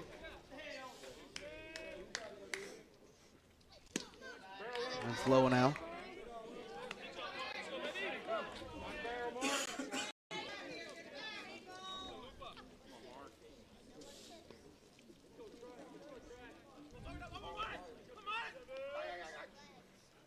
Two one. Breaking ball. That's a strike on the outside corner.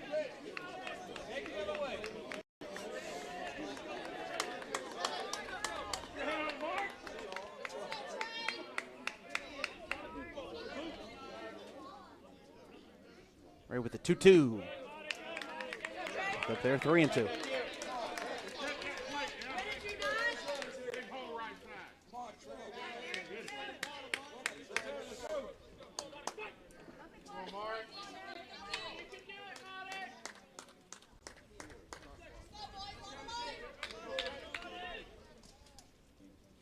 Here's the payoff pitch. Around third base side. Cottle fields it, throws on the run, and in time, 2 away.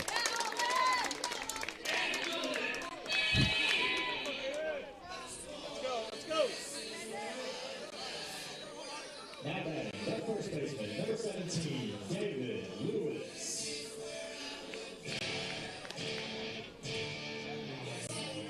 Two outs, nobody on for David Lewis. Lewis has had himself quite the regional. 0 for 2 here tonight, though.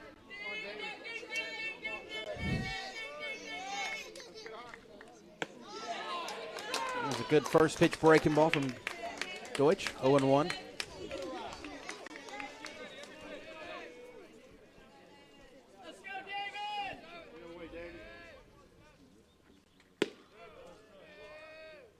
Blowing out, even the count.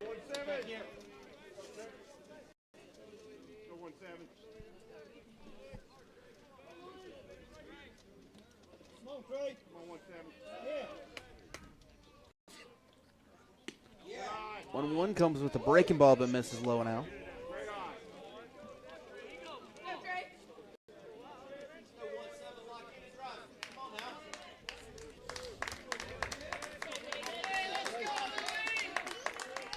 Right here's the 2-1. Challenging with a heater, fouls it back.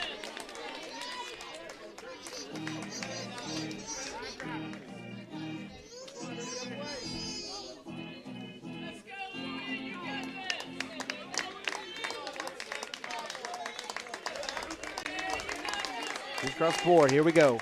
2-2. Upstairs, count runs full.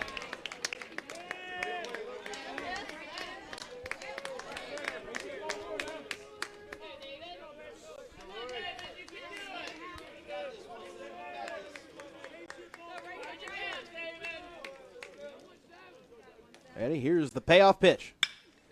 Breaking ball hit a mile high out into right field. Cowboy coming under it. And he's got it. That will retire the side. Crusaders go 1-2-3 here in the top of the 5th inning. Halfway home here in the finale. North Greenville on top, 5-1.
Top of the order, do it for the Trojans here in the home half of the 5th inning.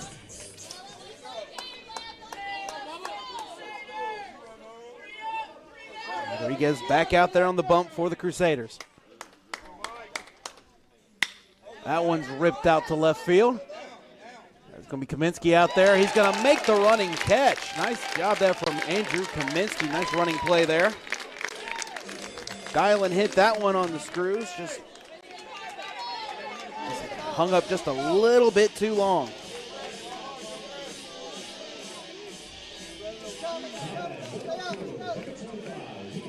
So here's Vito Paterno. Paterno's 0 for 1.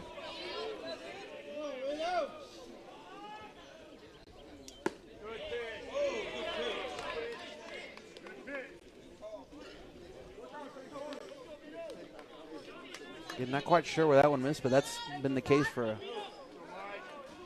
going both ways tonight. Here's the 1-0. That one's definitely inside, 2-0. Yeah, I think both of those pitches near the low inside corner, but both of them just missed. Rodriguez, 40 pitches coming up. There's a strike at the bottom half of the zone, 2-1. Love how the same pitch that was called a ball. Mount Olive fans, when they were pitching, were upset, and they're like, now they're saying it's a good call. It goes both ways. And North Greenville does the exact same way. I was just about to say that. It's a good breaking ball from Rodriguez to even the count up. And that's just, like you said yesterday, that's just a part of the baseball in the Southeast that it really almost doesn't matter what level it is. No, it does Whether not. it's, I mean, it could be T-ball, and you still have parents complaining. That is true. That's outside. Count runs full.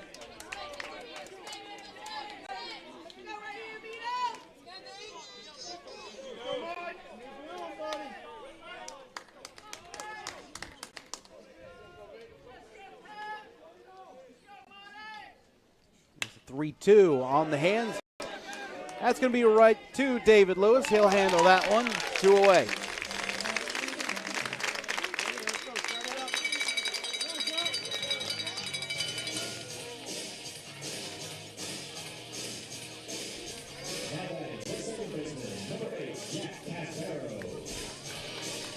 Here's Jack Caspero. 1 for 2 on the day. Base hit coming in the first.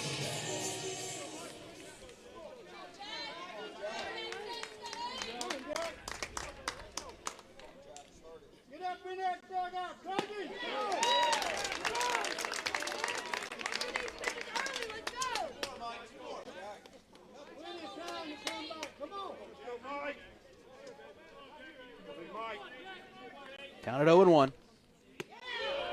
Blowing out 1-1.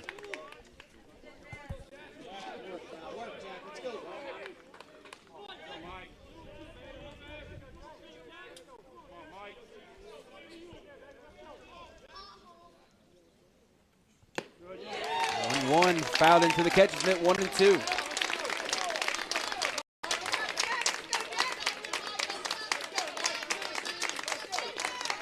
Rodriguez has set down 6 straight Trojans, trying to make it a 7th right here. Here's the 1-2. Breaking ball. Didn't quite get on top of that one. Didn't break in time. 2-2. 2's across the board. 2 balls, 2 strikes, 2 outs.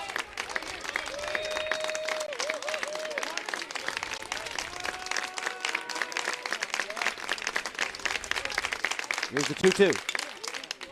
That's cued out of play.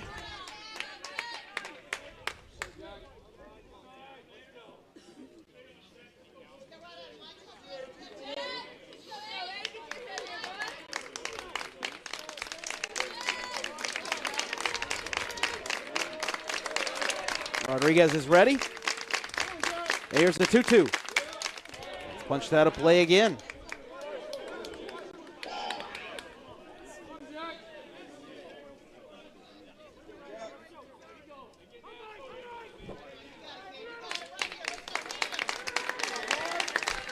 Rodriguez versus Caspero.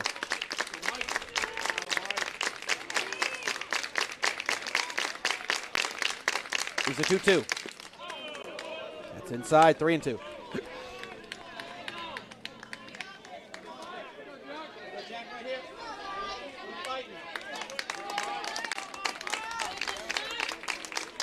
Castro trying to keep the inning alive for Landon Choboy on deck.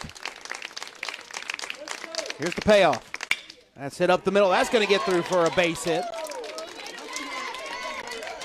Second base hit of the ball game for Caspero.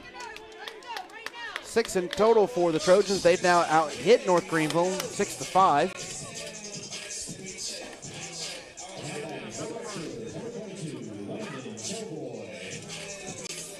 So here's Landon Choboy. 1 for 2 on the day. In fact, his last time up, hit a screaming missile. Just about, if you said it, partner, it was about 3 or 4 more feet higher. It would have been out of here.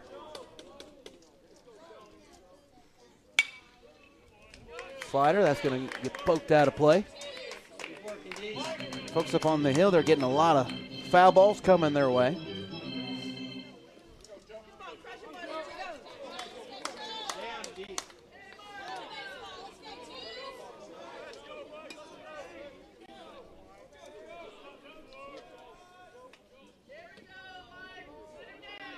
Here's the 0-1. That's had a good mile down the right field line, but plenty foul. 0-2.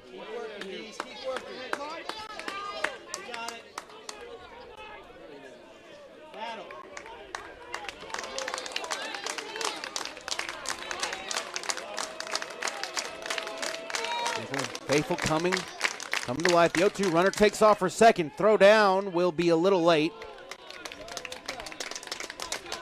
Here's a stolen base there for Caspero.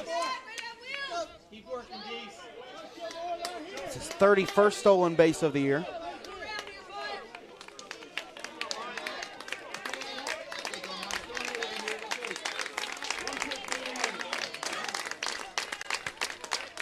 Counts at 1-2.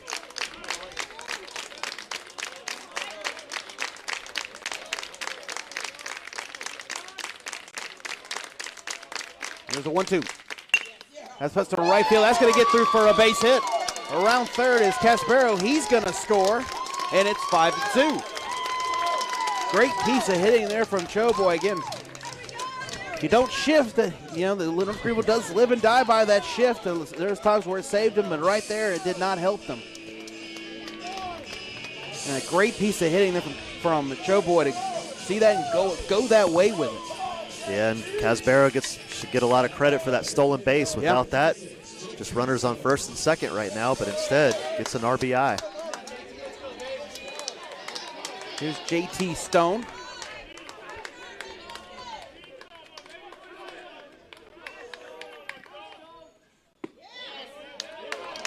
That one misses. You can tell by the way Phil got up, he thought that one was a strike. If Stone can reach, Cooper George on deck would represent the tying run.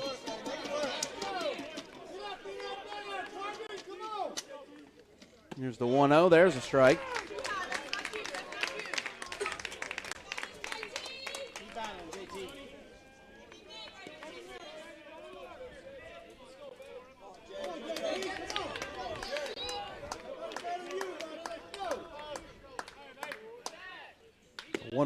Swing and a miss. This inning started with 2 straight outs.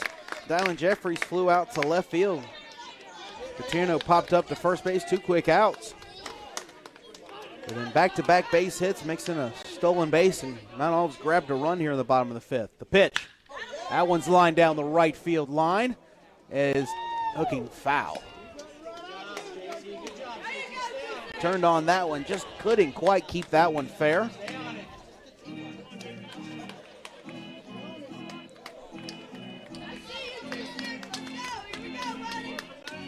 Now it remains 1-2.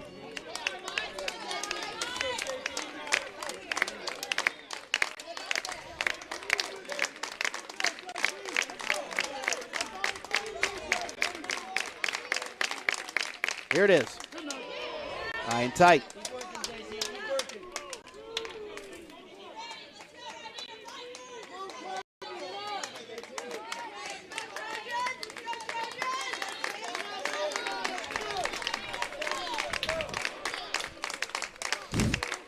Hey, here's the 2-2.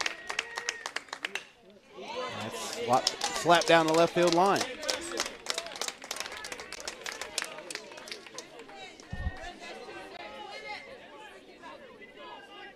Good battle going here between JT Stone and Michael Rodriguez.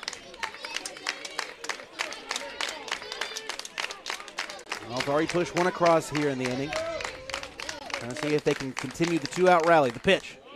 Rolling out, running full. And now with the pitch, Landon Chobo over at first will be off. Wouldn't be a bad idea if Michael Rodriguez were to maybe try to pick off here.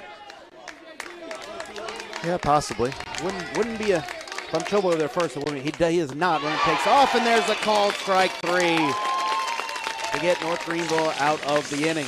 Mount Olive does pick up a run thanks to two out base hits. We played 5. North Greenville out in front, 5-2.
New pitcher for Mount Olive is number 32, Andrew Ledbetter, 6 foot 205 junior from Huntington Station, New York, transfer from Stony Brook University. And he has been solid for the year, 2.66 ERA, 4-2 for the year, 17th appearance, 23 2/3 innings pitched, 20 hits allowed, 7 earned runs, 16 walks, 27 strikeouts, and opponents batting .222 against him. Mount Olive's going to need him to continue to be successful as well. Try to keep them in this ball game. He'll face Vasquez, and then Kaminsky and Roddy to follow. Jalen's 1 for 1. Had that blast out to right field. He sends that one out to center field. Referee's now retreating, and he's got it. Out number 1.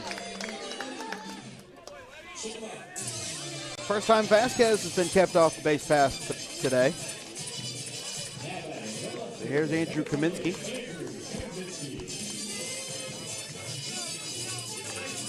Kaminsky grounded into a double play in the second and then walked in the fourth. And Kaminsky starting in place of Zach Zara tonight. There's a strike. In fact, he got the start over Zach in the first game today. Had 3 hits to his name. And he got rewarded by getting the start tonight.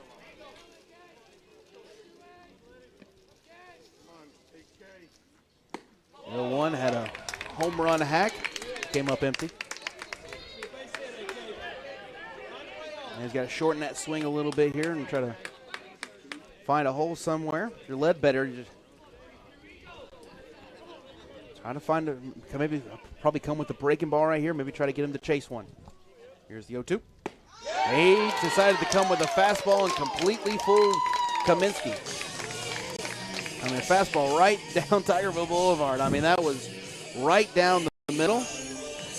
Ledbetter's first strikeout. The 2 up, 2 down for Bryce Roddy.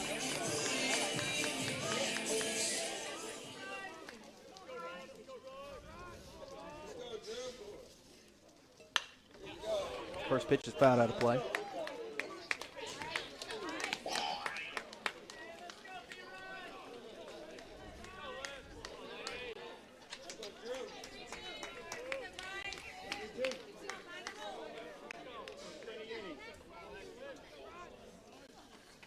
One way upstairs, even the count of 1-1. Belmont Abbey has jumped out in front of Newberry. That game underway. They're in the bottom of the first. Belmont Abbey out on top of the Red Wolves, 2-0. So just to be clear, if Belmont Abbey wins tonight, it's over, right? Yes, or, if Belmont Abbey okay. wins tonight, it's over. If Newberry wins, they will play the, if necessary, game tomorrow. Okay. There's a good breaking ball from Ledbetter. Roddy came up empty with a swing. 1-2. Man, how about Belmont Abbey? Finished, I believe, 6th in the Conference Carolinas, but on the verge of advancing to the Super Regionals. Yeah, their non-conference slate really carried them. Here's the 1-2. On the ground, should be an easy play for Casbero. Roddy hustling down the line, almost beat it out, but he is thrown out. And that's a 1-2-3 inning. Very much so needed for the Trojans. We head to the bottom of the 6th. North Greenville still in front, 5-2.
So it'll be George, Cottle, and Jones for the Trojans.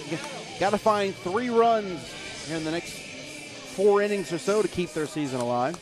Still got a little bit of time. One change for the Crusaders tonight. Zach Zara takes over for Andrew Kaminsky out in left field. Rodriguez still on the bump for the Crusaders.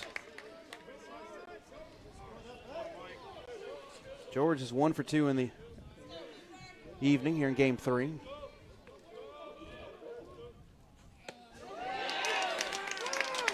And Rodriguez quickly gets ahead of him, 0-2. George didn't like that call there. Look, he can join the club. There's been a good amount of hitters that have not liked a few calls tonight, both ways. Here's the 0-2. That's off the plate.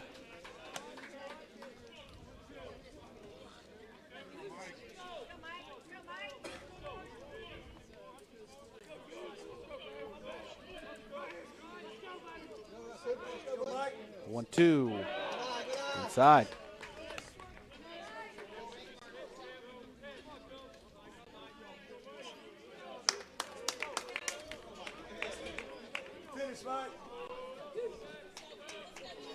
Here's the 2-2. Fits in right, short right field. Oh, he dropped it.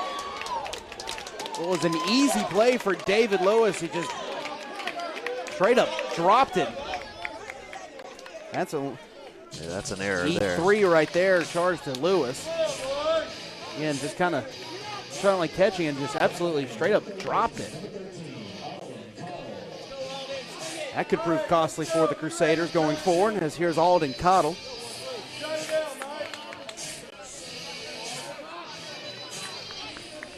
Cottle's 0 for 2. He struck out both times.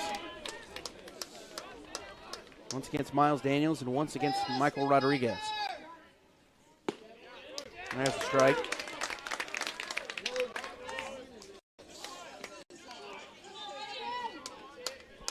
That error by Lewis, the first error of the ball game for either team tonight. It's the first error of the regional for North Greenville. There's a good breaking ball there from Rodriguez, 0-2. All right, let's go. One more here.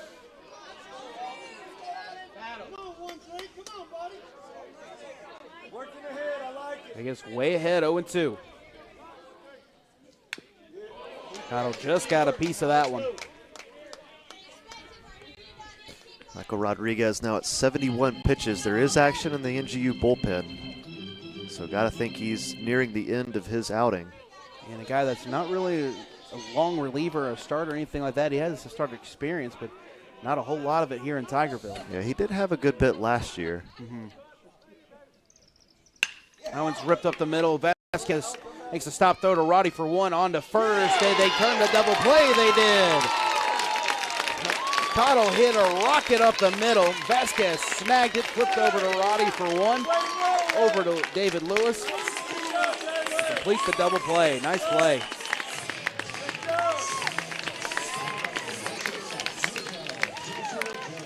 Here's Joshua Jones.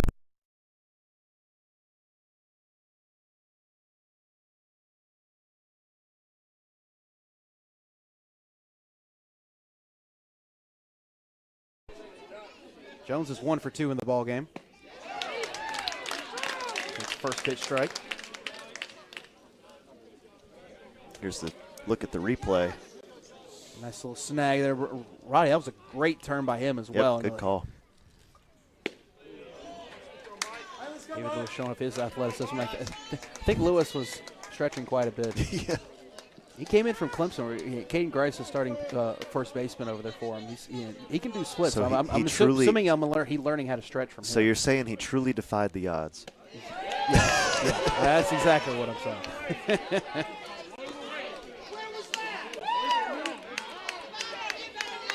Count at 2-1.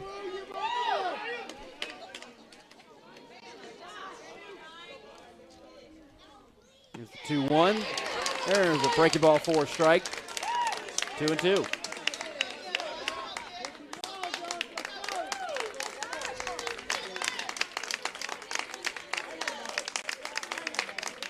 Ready? Here's the 2-2. On the third man, snagged over there by Corey Bivens to retire at the side. So one runner gets on thanks to E3, but he's erased on the double play. Rodriguez faces the minimum here in the bottom of the 6th. We head to the 7th. North Greenville out in front, 5-2.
9-1-2 do it for the Crusaders here in the top of the 7th inning. Getting late in this one. Approach the final third of this ball game. And winner take all, game 3. This best of 3 series, game 5 of the regional. Good breaking ball there from Ledbetter. Bivens out in front, 0-1. So far, Ledbetter's looked good. 10 pitches, 9 strikes, just 1 ball.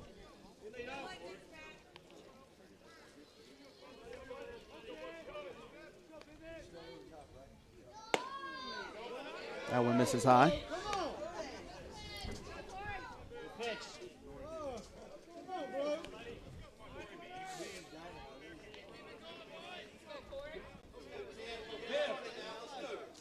Counts at 1-1 to Bivens. Oh, they're swinging a miss, 1-2.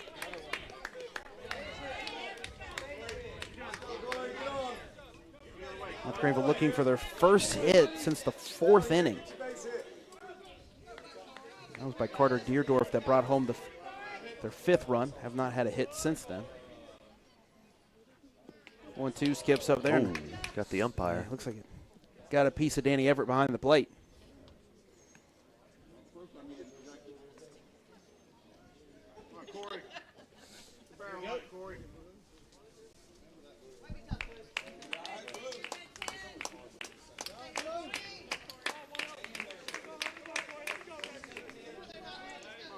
Counts even at 2-2.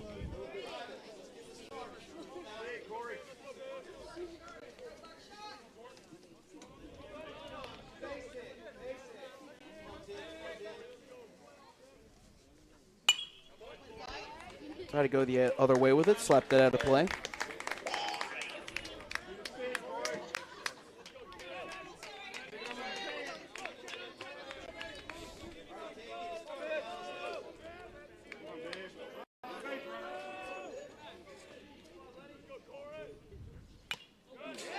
Just got a piece of that one again to stay alive.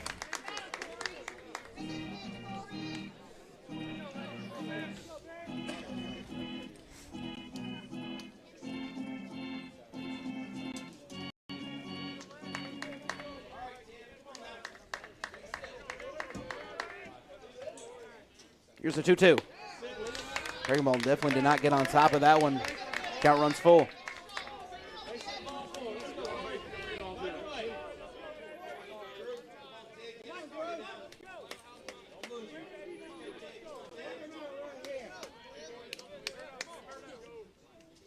Everybody's ready? Here's a 3-2. Bivens to chase the high heat for strike 3. Good pitch that time from Litter. Climbed the ladder on him, and Bivens chased it.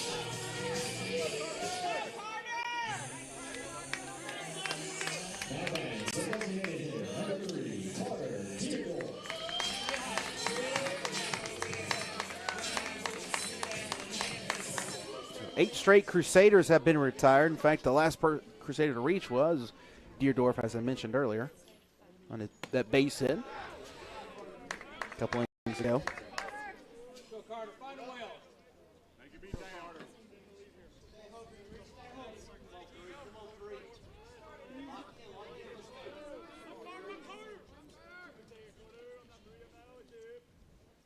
Here's the 1-0.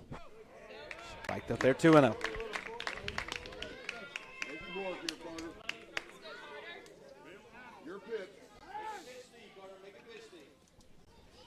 Kenny's going to have a conversation with Ledbetter out there.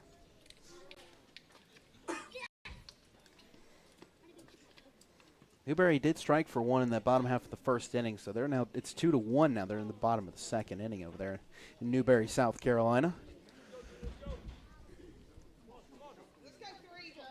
Winner of this regional will match up against the winner of that one. And 4 teams left in the Southeast regional. Got the 2 teams here, Trojans of Mount Olive and the Crusaders of North Greenville. And we got the other Crusaders of Belmont Abbey and the Red Wolves of Newberry. Again, if Mount Olive wins, they will travel to either one of either Belmont Abbey or Newberry. They'll travel to the winner of that game. If North Greenville wins, the winner of that Belmont Abbey-Newberry game will travel here to play next weekend. The right to go to the Cary, North Carolina in the College World Series.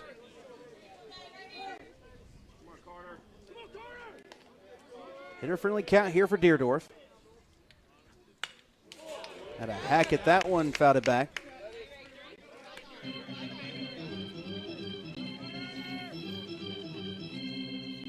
North Greenville trying to defend their title that they won a year ago. Mount Olive trying to dethrone the champs. Here's the 2-1. That's on the outside corner, 2-2.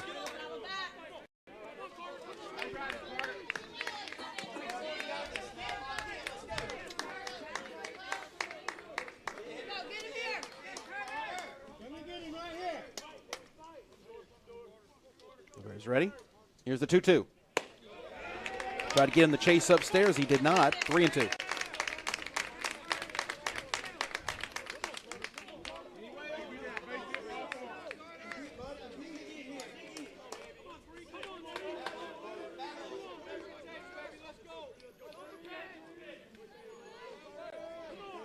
Here's the payoff. That's sent out towards center. Referee's started in, now he's moving back. Makes the grab, 2 away.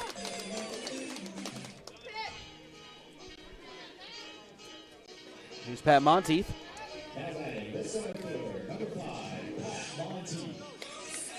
Pat's 0 for 1 on the day.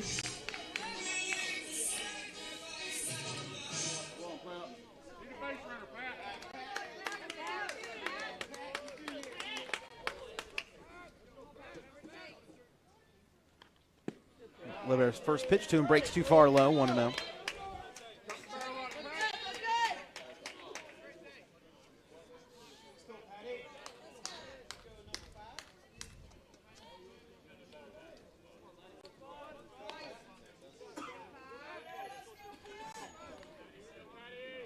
Here's the 1-0.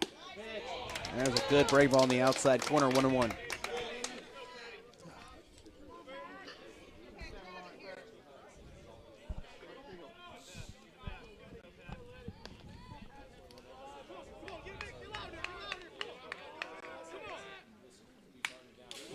Fouled back. A little better one pitch away from sending us to the stretch.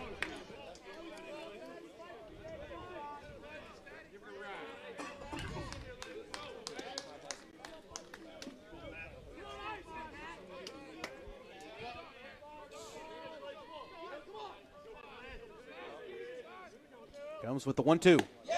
Good fastball on the outside corner. Froze Monteith to retire the side. Crusaders go in order here in the top of the 7th. Time to stretch here in Tigerville. North Greenville out in front of Mount Olive, 5-2.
Nine 1-2 for the Trojans, down their final 9 outs on the year.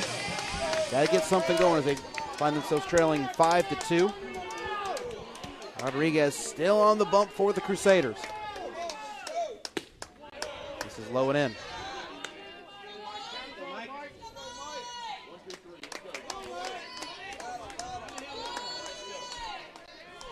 Rodriguez now 78 pitches on the night. There's a strike on the outer half. Rodriguez has gone 4 2/3 innings tonight. 4 hits, 1 earned run. He's punched out 6 tonight. And with the breaking ball, that missed. 2-1.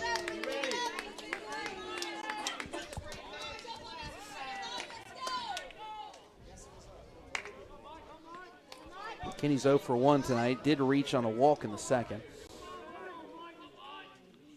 2-1, breaking ball for a called strike, even the count up at 2-2.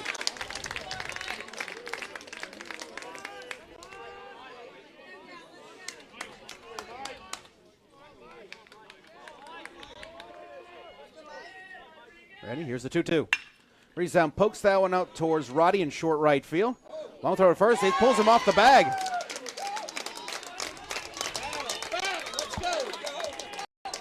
The leadoff man on for the Trojans here in the home half of the 7th inning.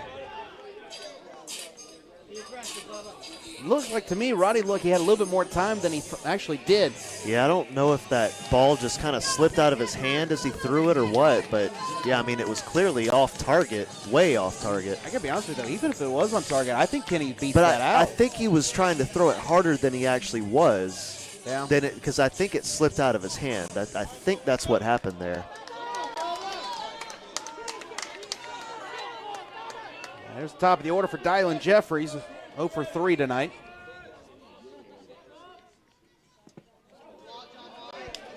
Good stop there from Fail.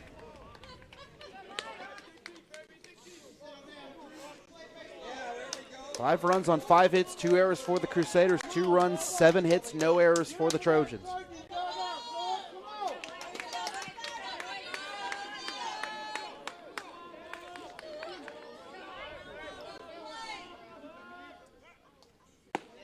There's a strike on the inner half, and count even at 1-1.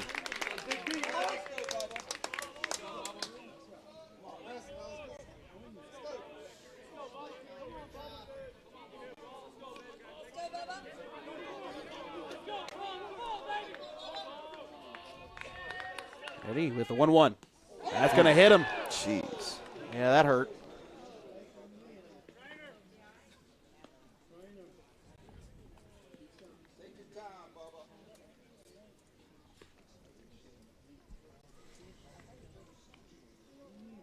Michael Rodriguez plunked me with a pitch down in the lower half. I'd be down too. That did not look good. See where it got him. Oof. Yeah, right above that shin guard. Thankfully, it looks like Jeffries is going to be okay.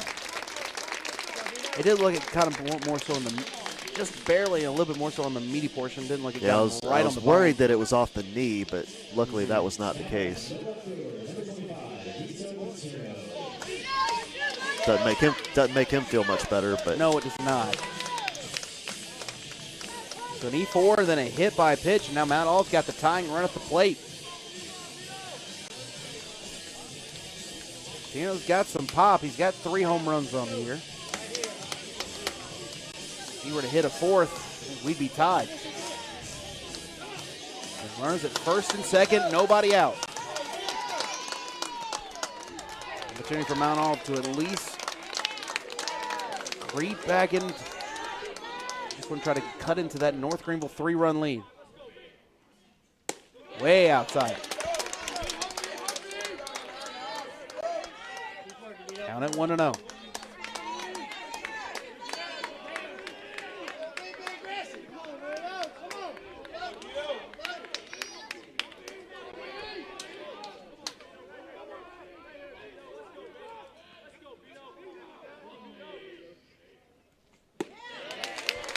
Breaking ball's in there for a strike, even the count of it 1-1. Paterno's 0 for 2 tonight. Did walk in the first.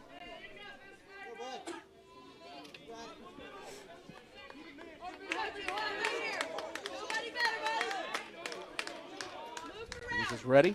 Here's the 1-1. It's a show bump, but pulls it back, takes the ball.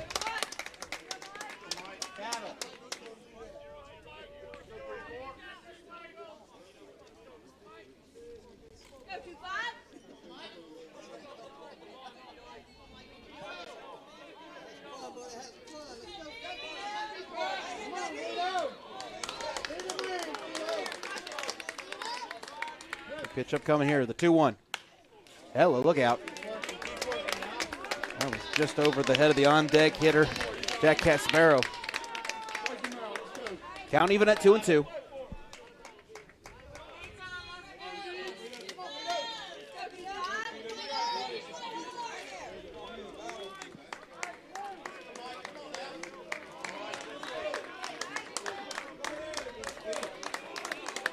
Big pitch up coming here.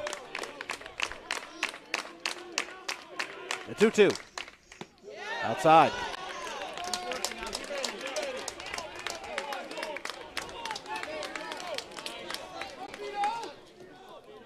Counts full to Paterno.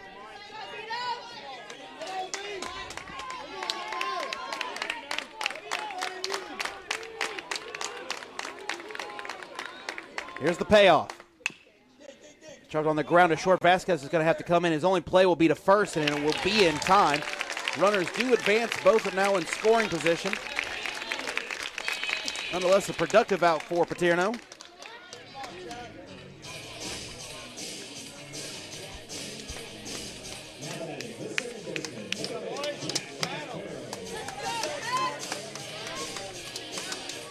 Here's Jack Caspero, 2 for 3 tonight. He's 1 for 2 against Rodriguez.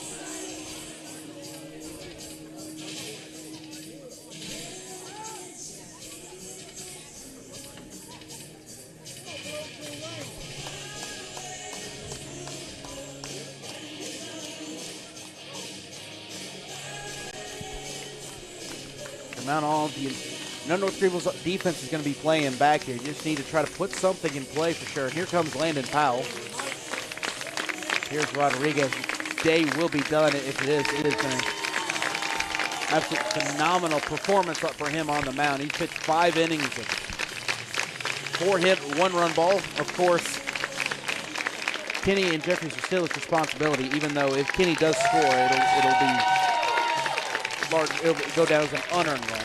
Michael Rodriguez's day is done after 5 innings. He came in relief from Miles Daniels. We'll come back in just a moment, and we'll tell you about the new North Greenville pitcher in a moment.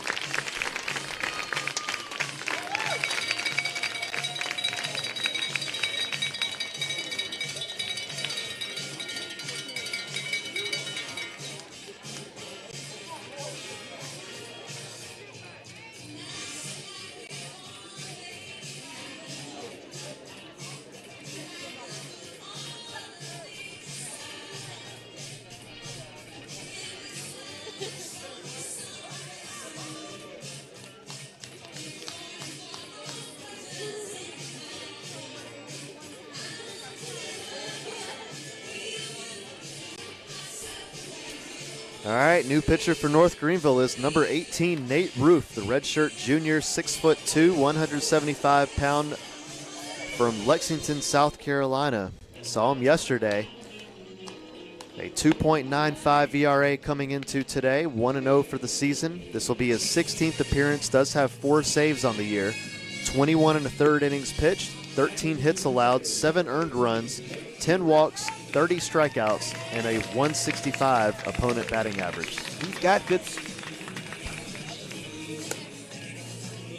He's got really good stuff. Didn't have it last night. He had a lot of trouble finding the zone a night ago. And you can tell he was visibly upset once he was pulled out of the game.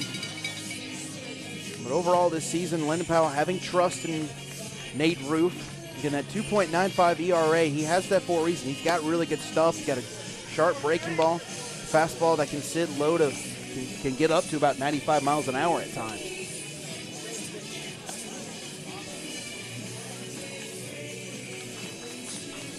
Powell's got trust in his right-handed pitcher, Nate Roof. He's in a big spot here. Getting tying run up at the plate. Caspero's got 7 home runs on the year. And again, Caspero's 2 for 3 on the night.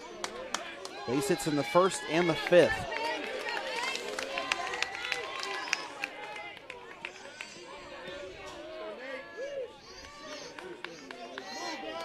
First pitch from Roof. Big swing and a miss at the breaking ball, 0-1.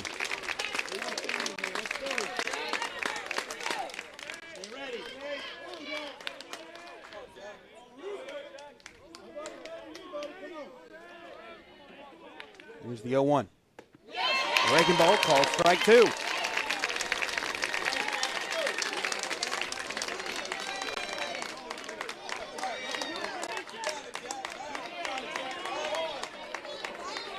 Gaspardi got to shorten up, try to put something in play here. Anywhere past the pitcher's mound gets a run home. That's a late timeout called.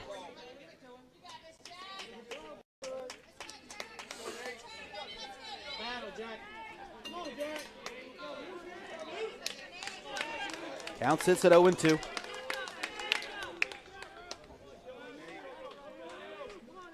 Here's the pitch. Swing and a miss, strike 3. Big pitch there for Nate Roof. And there's 2 away. Final hope for the Trojans to get something here in the home half of the 7th inning is Landon Choboy.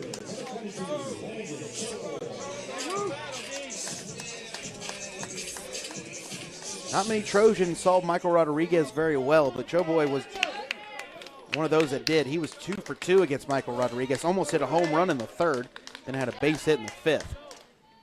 This time he faces Nate Roof, and the first pitch is a called strike.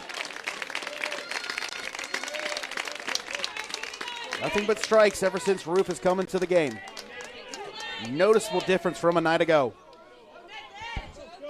There's the 0-1. Outside.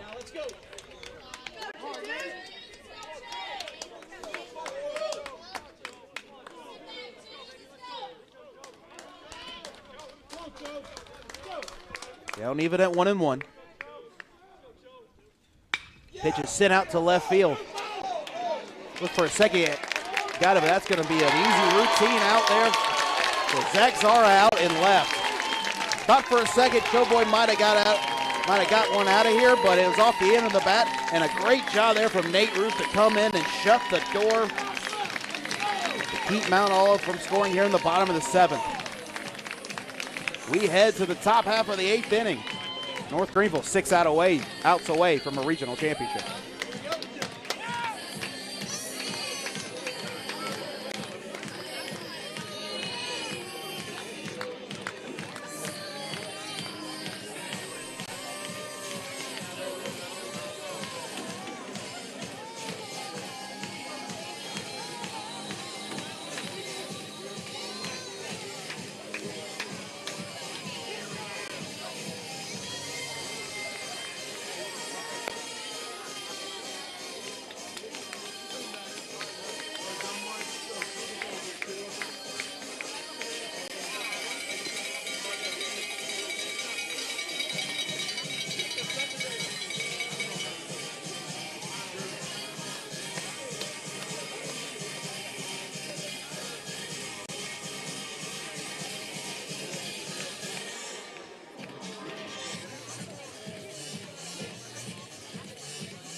Head to the top half of the 8th inning. John Michael Fail, Marek Kloop, and then David Lewis.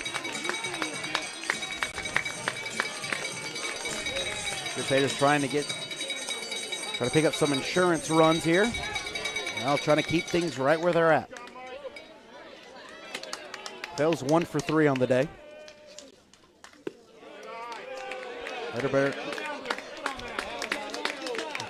Ledbetter still out there for the Trojans. He's been really effective out there for them. North Greenville has not had a hit since the 4th inning.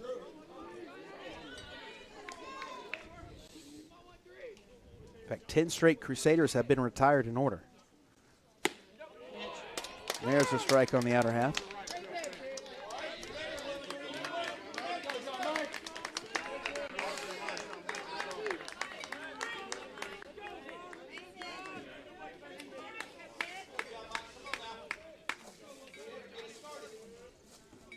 Here's the 1-1. This is 2-1.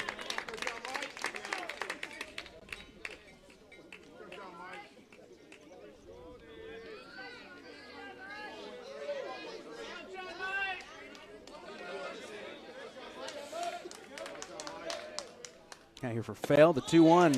Had a home run swing that time, came up empty.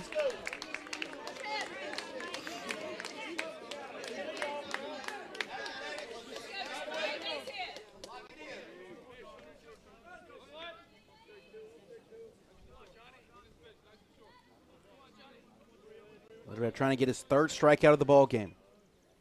Here's the 2-2, and he gets it. Closed that one by John Mike. That is the 3rd strikeout for Ledbetter. Here's Marek Kloop.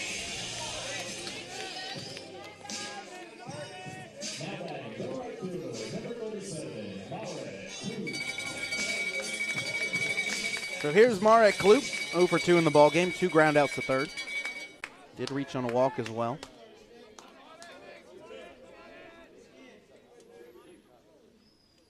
Hello, look out. That one sails all the way to the netting in the bag.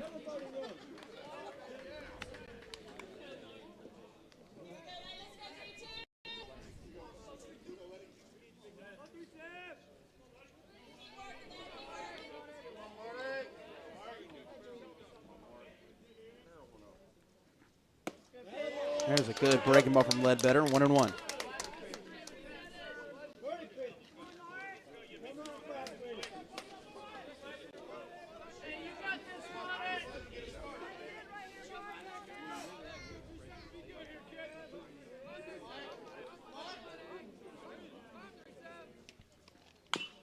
Chop foul at the plate, 1-2.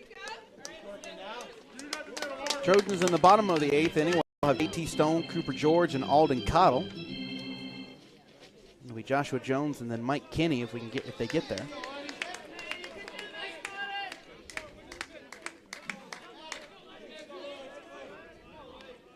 Here's the 1-2. Fastball off the plate.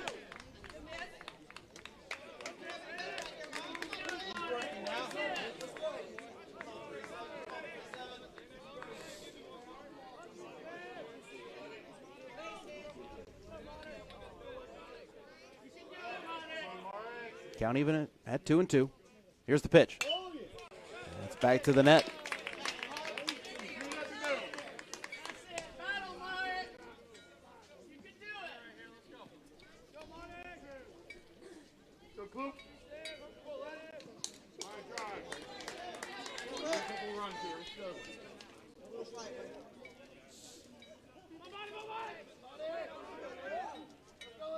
Eddie, here's the 2-2. Cue out of play. We'll do it again.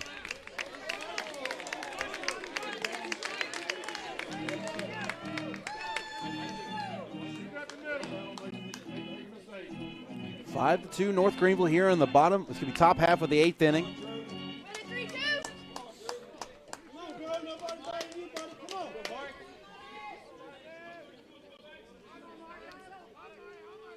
Here's the 2-2. Ball stayed high. And Mount Olive got on the board first in this game. 4 straight games the Crusaders have given up a run in the 1st inning. Stayed that way until the 3rd inning when the Crusaders struck for 3. And they got 2 more in the 4th. Mount Olive got 1 in the bottom of the 5th. It's been 0 since.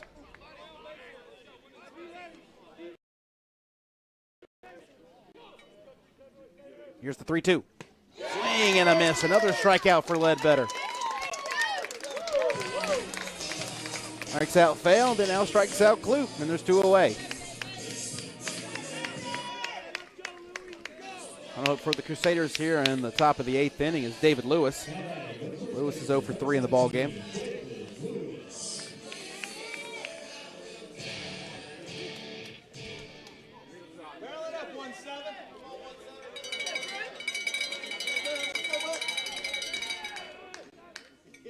First pitch to Lewis is a fastball way outside, a 1-0.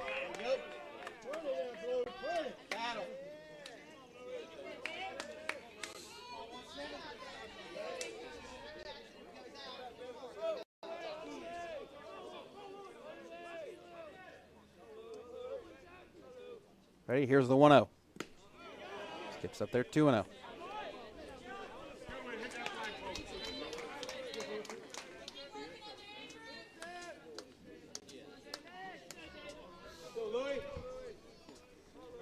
Hitter-friendly count here for Lewis. A little better, you got to be careful here.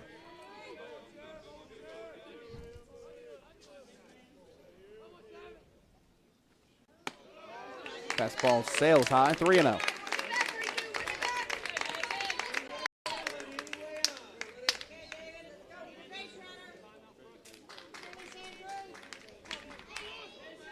David Lewis is bad. You can almost guarantee that he would have the green light here.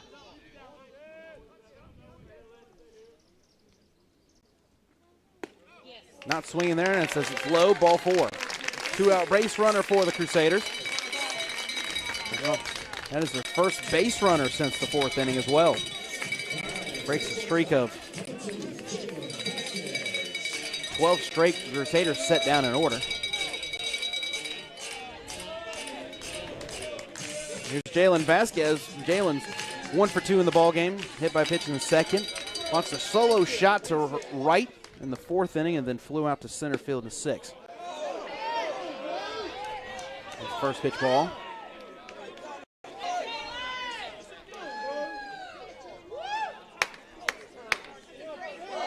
Rob Watt and Benny Everett having a not-so-subtle conversation. Even Ledbetter looked back and was like, I don't know where that one missed.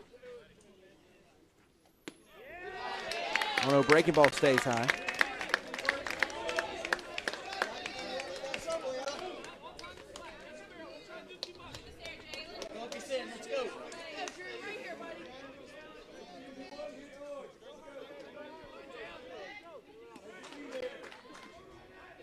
Friendly count here for Vasquez is a 2-0. That sails high. 3-0.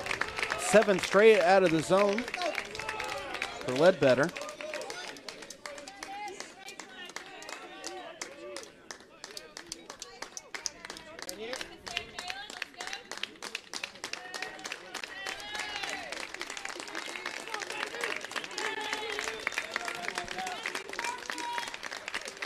There's a 3-0. And that's high, ball 4. Back-to-back walks.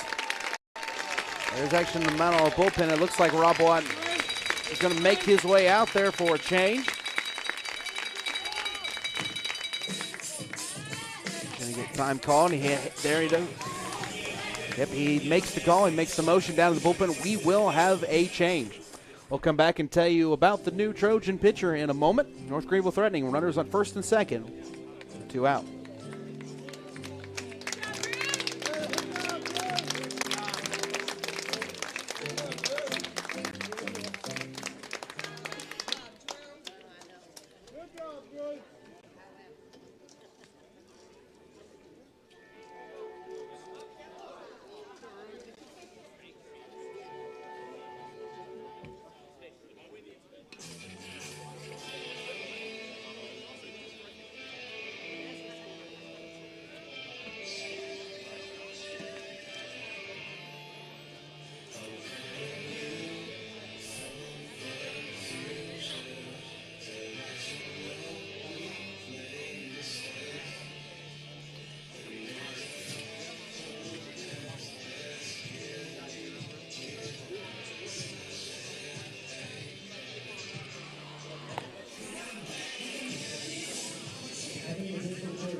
Hayden Myrick is a new pitcher for the Trojans. 3-2 record, 36 and a third innings pitch, 32 strikeouts. Comes in with an impressive 1.98 ERA. He brings it kind of from the side angle, about 3/4.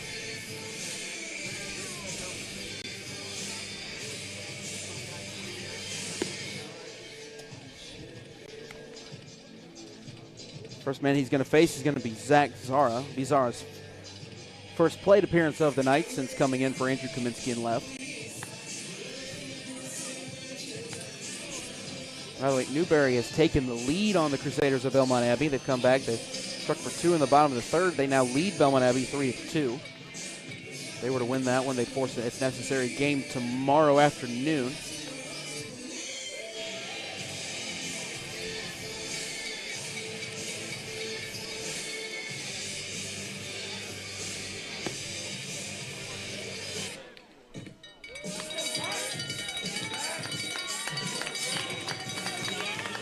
Runners at first and second, 2 outs. John Michael Fail and Marek Luke, the first 2 batters in the inning, both struck out swinging. Then David Lewis and Jalen Vasquez walked on 4 pitches.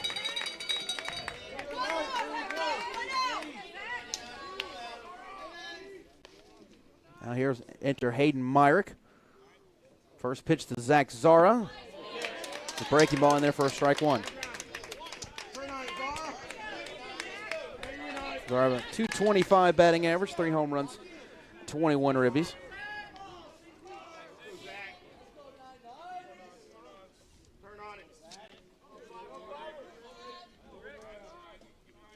Here's the 0-1.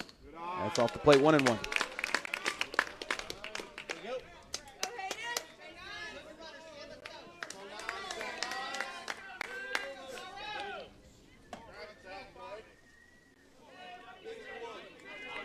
Still no hits for the Crusaders since the 4th inning.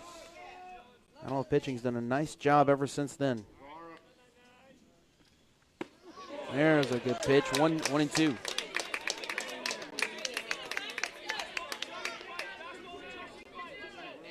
And in fact, before David Lewis, who's now on second, as you get a look at Lewis there, before he had the 4-pitch walk, there were 12 straight Crusaders had been set down in order for his walk. All right, you ready? Here's the 1-2. Swing and a miss, strike 3. The 3 strikeouts in the inning. Trojans pitching sends us to the bottom half of the 8th inning. 6 outs left for the Trojans to try to get 3 runs.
It'll be Stone, George, and Cottle. Stone's 1 for 3 in the ball game.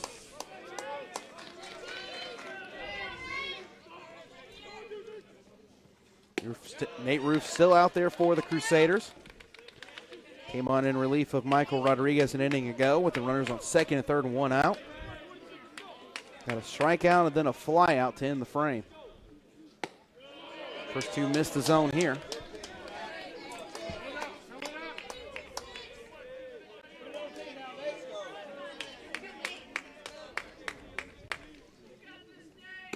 Two O's nowhere close, 3-0.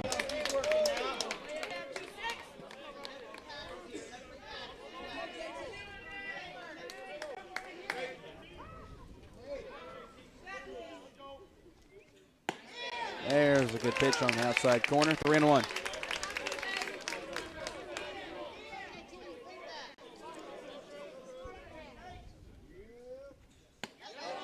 It's outside. Leadoff walk for the Trojans. That'll bring up Cooper George.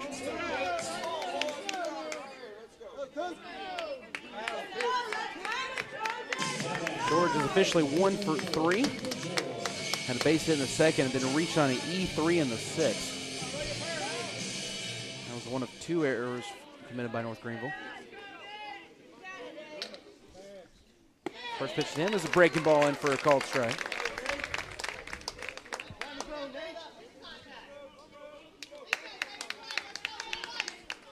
Five runs on 5 hits and 2 errors for the Crusaders. 2 runs on 7 hits, no errors for the Trojans.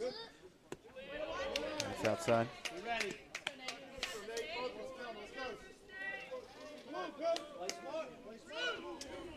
Greenville trying to punch their ticket to the second straight Super Regional. Trying to get to their first. The 1-1's going to hit him. Here comes the tying run in the form of Alden Cottle.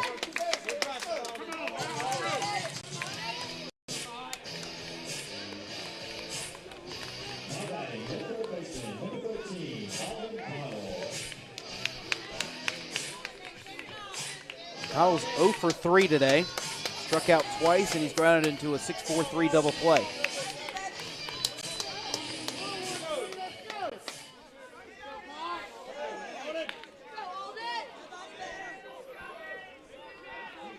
Big opportunity here for the Trojans.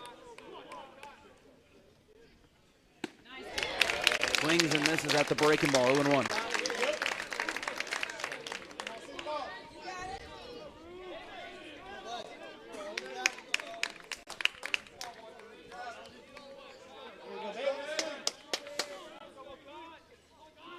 First ready, here's the 0-1. That's chopped the roof. He'll have 1 play and 1 play only. That's to first base where the out is recorded. Runners move up at second and third. Good productive out there for Cottle. That'll bring up Joshua Jones.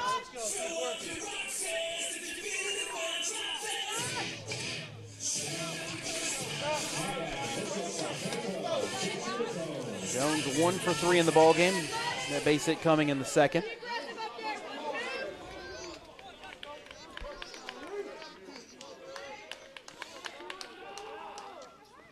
First pitch to him, misses low.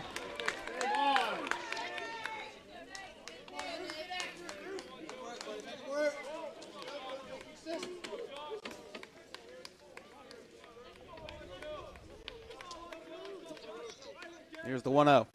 Swing and a miss. Got him to chase one downstairs. 1-1.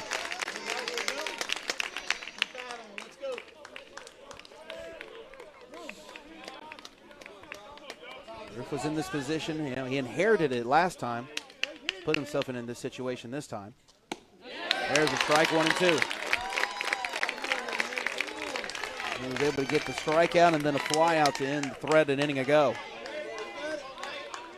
Going to try to do the same thing here. Here's the pitch. Yes, he did go around. They're going to apply the tag, and it's strike 3. Big strikeout of Joshua Jones, and there's 2 away.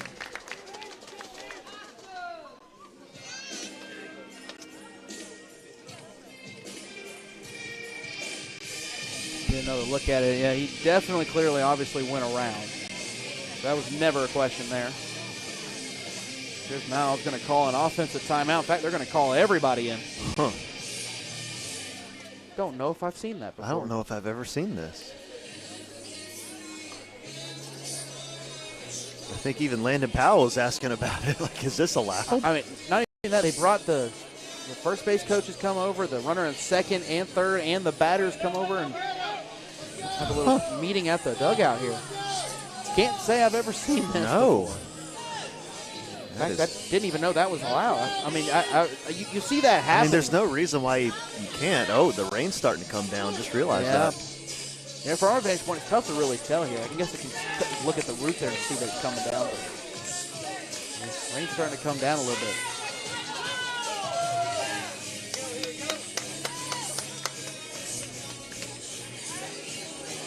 So if you're North Greenville,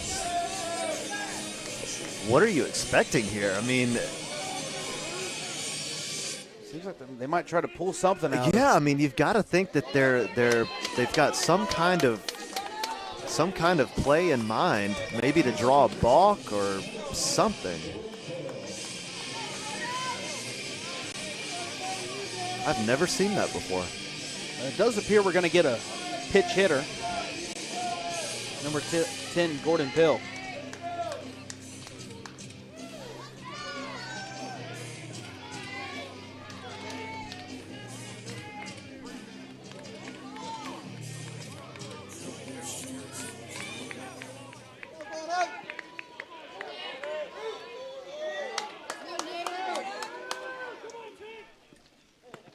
First pitch to him is a called strike on the inside corner.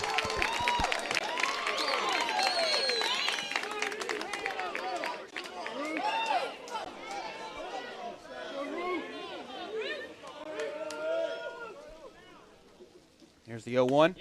There's a strike on the outside corner, 0-2. North Greenville faithful behind home plate coming to life.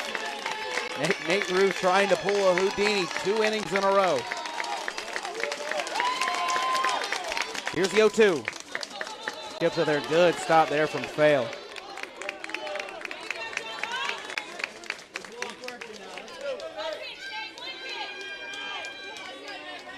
You got to be careful now with the rain starting to come down. The ball can get slippery.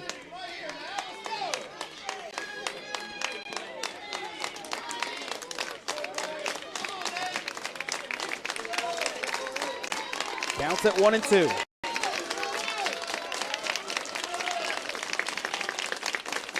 Here it is. Check swing. Did he go around? He did. And the tag is applied to complete the strikeout. Nate Ruth completes the Houdini act for the second straight inning. Puts runners on second and third with one out, and Mount Olive can't bring anybody home. We've played 8. It's time to head to the 9th inning. North Greenville in front, 5-2.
Eight, 9-1, do it for the Crusaders. Again, trying to get some final insurance runs before we head to the bottom half of the 9th inning. Roddy's 1 for 3.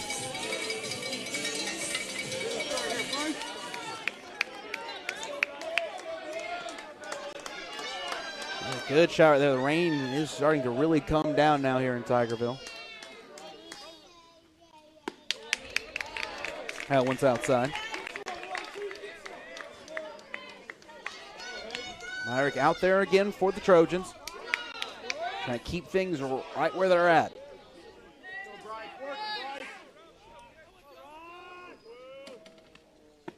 There's a strike. And this game's been a game, especially for Mount Olive, for missed opportunities. Both the 7th and the 8th inning. They had runners at 2nd and 3rd and only one out. And both times. Yeah, runners able to get out of it. Runners left on base has been the big story for Mount Olive in this regional. That sails outside. Currently in this game, 10 left on base for Mount Olive, 5 for NGU. Wow. And they hit double digits in left on base yesterday, right? Yeah, they did. Yeah. Even though they won by plenty, but still. That game could have been a lot worse, too. Like, it really, 10 hits on top of 12 walks, 2 hit by pitches. The game could have gone much worse for North Greenville.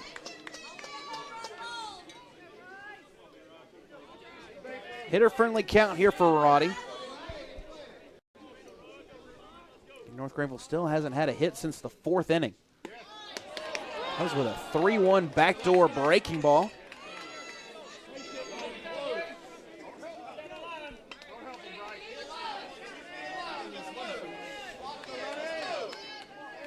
Full count upcoming. Here it is. That's way outside. Leadoff walk for the Crusaders.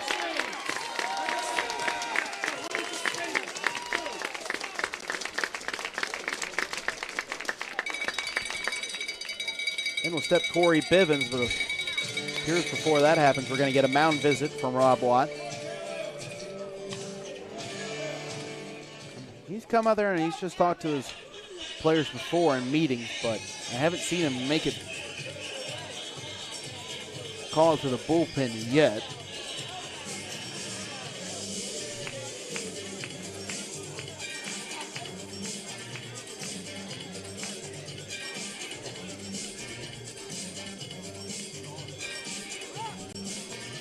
Well, like I said, it doesn't appear he's going to make a change. No, they're asking for a new card for pitches.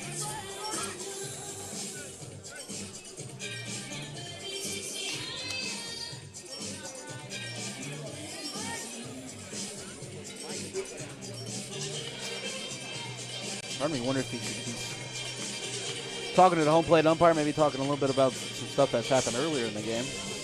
Yeah, you never know.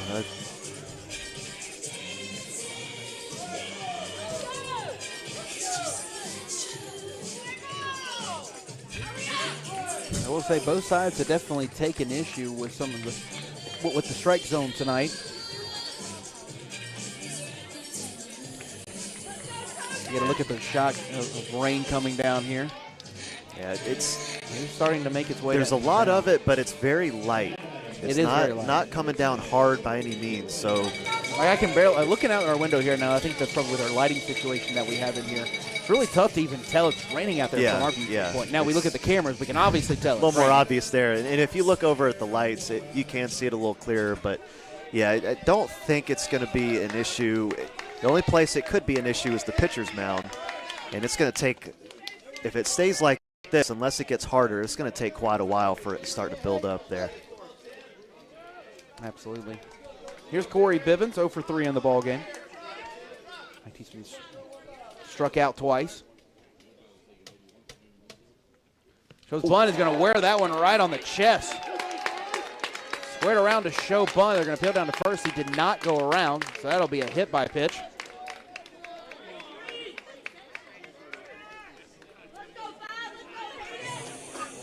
No, it definitely didn't go.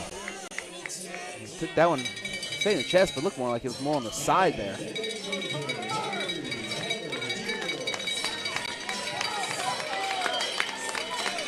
So that'll get things back to the top of the order for Carter Deerdorf. Now Landon Powell is going to take his offensive timeout.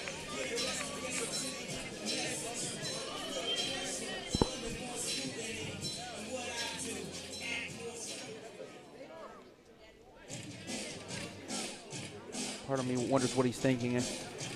Maybe trying to lay down a bunt potentially? Well, head coach Rob Watt has been signaling to his infield, and so I wonder if Landon maybe thinks that they might be up to something to try to deke the runners, just maybe telling them just don't fall for anything, just you think they stick try to hit the fundamentals. No, I don't think it's going to go that far, but you never know. I mean, that's true. I think he's mainly just telling them don't make any base running base running mistakes. We've seen a few throughout the regional. We have a couple players trying to stretch an extra base. Carter Deerdorf stole second, but then ended up going slightly past it, or didn't steal second. I think he was trying to leg out a double on the throw. He slid past the bag. Yeah, that happened in the first inning tonight. That's right.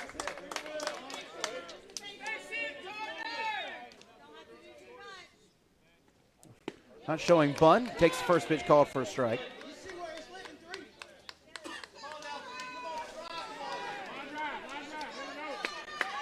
Cottle over at third. Still not believing that he's not going to show bunt. He's about 2 steps in from the third base bag, just in case.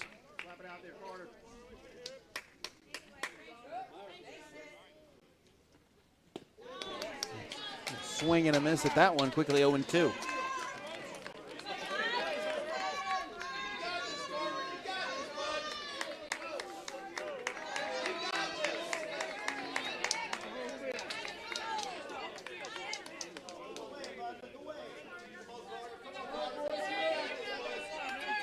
Way ahead of Deerdorf. Here's the 0-2. That's nubbed back up the middle. Have one play and one play only. That'll be to first base. Moving up to second and third is Roddy and Bivens. Good productive out there from Carter Deerdorf. Basically works just as good as a sacrifice. Good play by Jones too to get that throw. That's not easy. No, it's not. Throwing it on the run. That's taken for granted at this level, but it is not easy by any means. Well, especially here because you're playing on an all-turf field. The infielders play a little bit deeper than probably they would say on dirt and grass. So they got to come a little bit long ways for those high choppers. So the infield comes in for the Trojans. For Pat Monteith. Foul tip.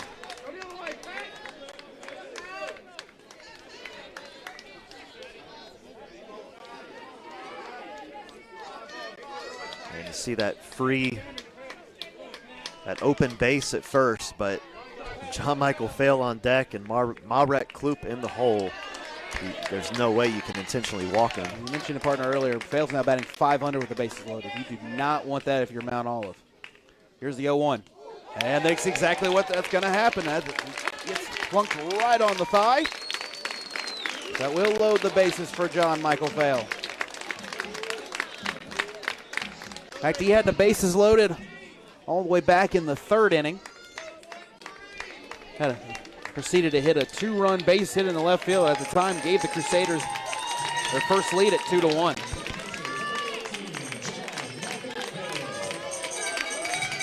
Other than that, he hasn't had a ton of success tonight. He's struck out twice as well. But a big spot here. Chance for North Greenville to try to put this one out of reach. Big insurance runs out there on the bases. First pitch to Fail. Called strike.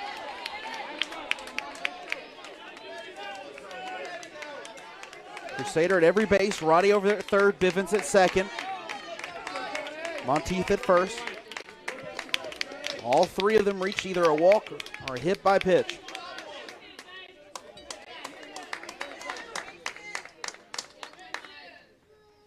To Fail. Foul tipped into the mid. 0-2.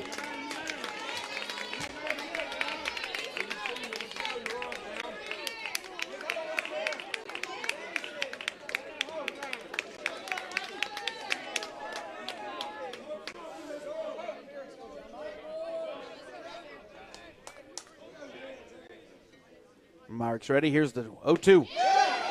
Ooh, just off the outside corner. Not a bad pitch at all there from Myrick. It's about as good as an 0-2 pitch you can have.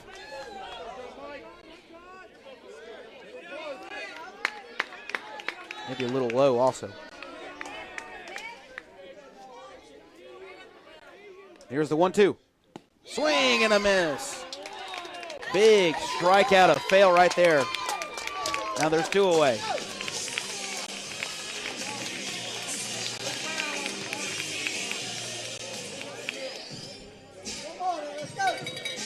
Story of the game, both teams leaving runners on. As you mentioned, Mount Olive left a ton of guys on tonight as well. Last hope for the Crusaders here in the top half of the 9th inning is Marek Kloop, 1 for 3 today. That's lined into left field. That's going to get through for a base hit. That's going to score 2 runs. On his way to third is Monty Kloop into second, head first with a slide. North Greenville increases their lead. It's 7-2.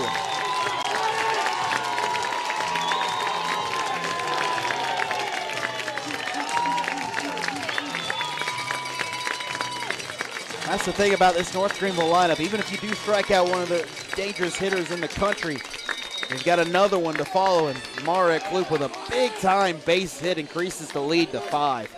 And it still doesn't get much easier. David Lewis has had a great regional 0 for 3 today, but he's going to come up and have an opportunity to really put this game out of hand. And that double there by Kloop is the first Crusader hit since the 4th inning.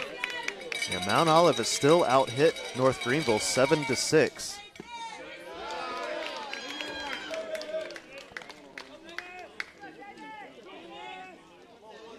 And this is like the first game, just 1 extra base hit for each team. Jalen Vasquez hit a solo or a home run for North Greenville.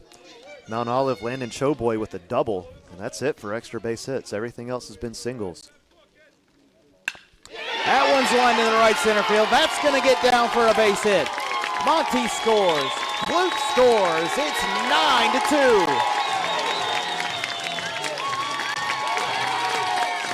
That might just be the dagger right there.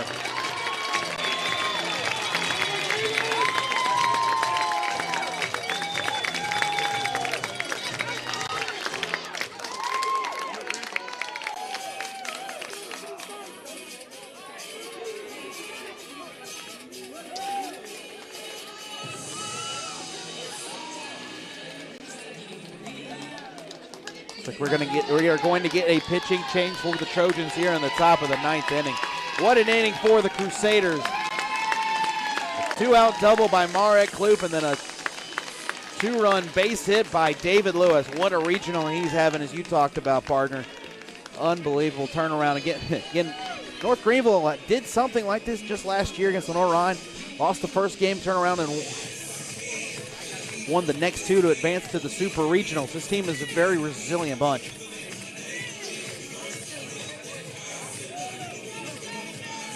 Now look at the Marek Kloop double. That brought in the 2 runs, made it 7-2 North Greenville at the time.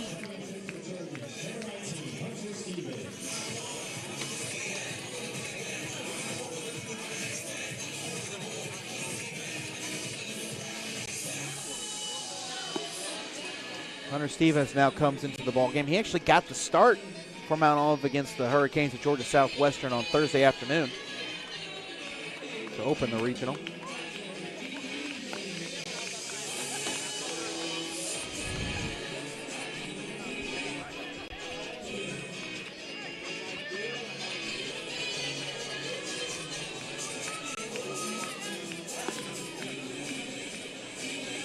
The thing with North Greenville, they were in a rut to kind of end the season. Now they went into the regular season as tournament champions. You get a look at Hunter Stevens, 3.86 ERA, 1-1 record, 21 innings pitched, 25 strikeouts. I hate to say it, the rain has, so you can see on the screen, it has picked up. This is the hardest it's been yet. And there you take a look at it. You are in the 9th inning. It's a 9-2 ball game. But also, you want to give Mount Olive a fair chance. Right. And there's no question that this is regional play. Mount Olive, no matter what, is going to get a shot in the bottom of the 9th. Oh, of course. I'm saying more so in the fact of, like, at what point do you suspend play? Right. it's still, I mean, it looks harder than it really is because the mound still, you can hardly see any moisture on it. First pitch to Jalen Vasquez misses high and out. Yeah, go back to the point. North Greenville is a team that went in the conference tournament. He went 2 and done, shocked everybody in that. Mercy Rule lost to Francis Marion, then lost to Belmont Abbey in the losers bracket. Hit the Crusaders home and again, a team that had won 3 straight Conference Carolinas tournaments. Sent home after just 2 games. And they kind of came out here in the regional against Georgia Southwestern Thursday night in the same rut. Took them a long time just to get on the scoreboard. I don't think they scored until like the 7th inning of that one. Got on the board and were able to claw back into it. That John Michael Fell home run kind of gave them the offensive boost that they needed.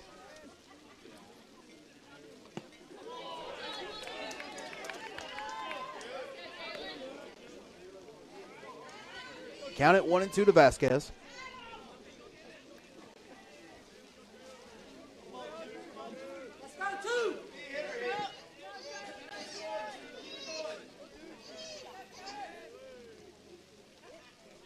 Ready? Here's the 1-2. Just got a piece of that one to stay alive. Spoils it. Yeah, I mean, even the concrete down at the seating level is barely wet. So, I mean, I think we're good to go. Yeah, you're right. It really does look harder than it actually is. It's more of a mist almost. There's strike 3. Stevens strikes out Jalen Vasquez, but not before the Crusaders strike and get 4 more insurance runs. Final call for the Trojans. They need 7 runs to keep this one going.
Final hope for the Trojans here in the bottom half of the 9th inning. They'll have the top of the order, Dylan Jeffries, Vito Paterno, and Jack Caspero.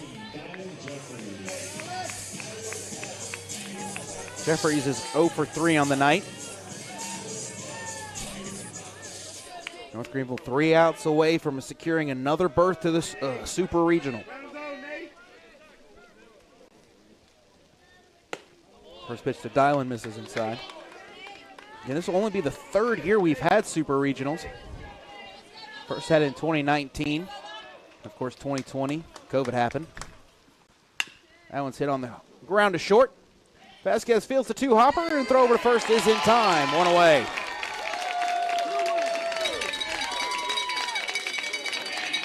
Yeah, we had Super Regional play start in 2019. Before that, it was a six-team regional that was held at one spot. Decided to go to Super Regionals 2019. 2 regionals that come together and meet, and then the winner would go to Cary, North Carolina. In 2021, coming back from COVID, there's another chopper. That one's going to get over the head of Bivens and by Vasquez into left for a base hit. First base hit for Paterno tonight. Yeah, and in return to action in 2021, they wanted to keep things, same because they want tests for COVID and all that stuff back when that was happening. So So they went back to the regional play just for 1 year. Then they went back to the super regional play for last year. They're going to continue that for the foreseeable future. There's Jack Caspero.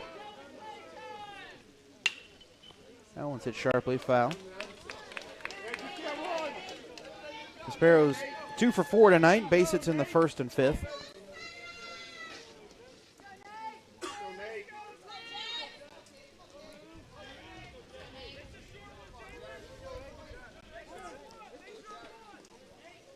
Not all of in need of base runners right now. The pitch. There's a strike on the outer half. 0-2.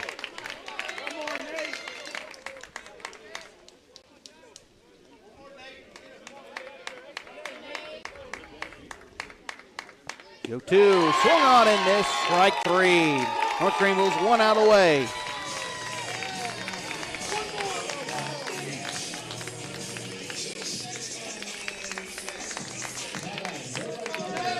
Despite what happens the rest of the way for Mount Olive tonight, again, a really good season for them. To this point, 38-16. Of course, with their pedigree, they expect to be competing for championships year in and year out. They're in a really good place right now with Rob Watt. Yeah, absolutely. That one's on the ground to second. That could do it. Roddy will go the short way to second, and that's your ball game.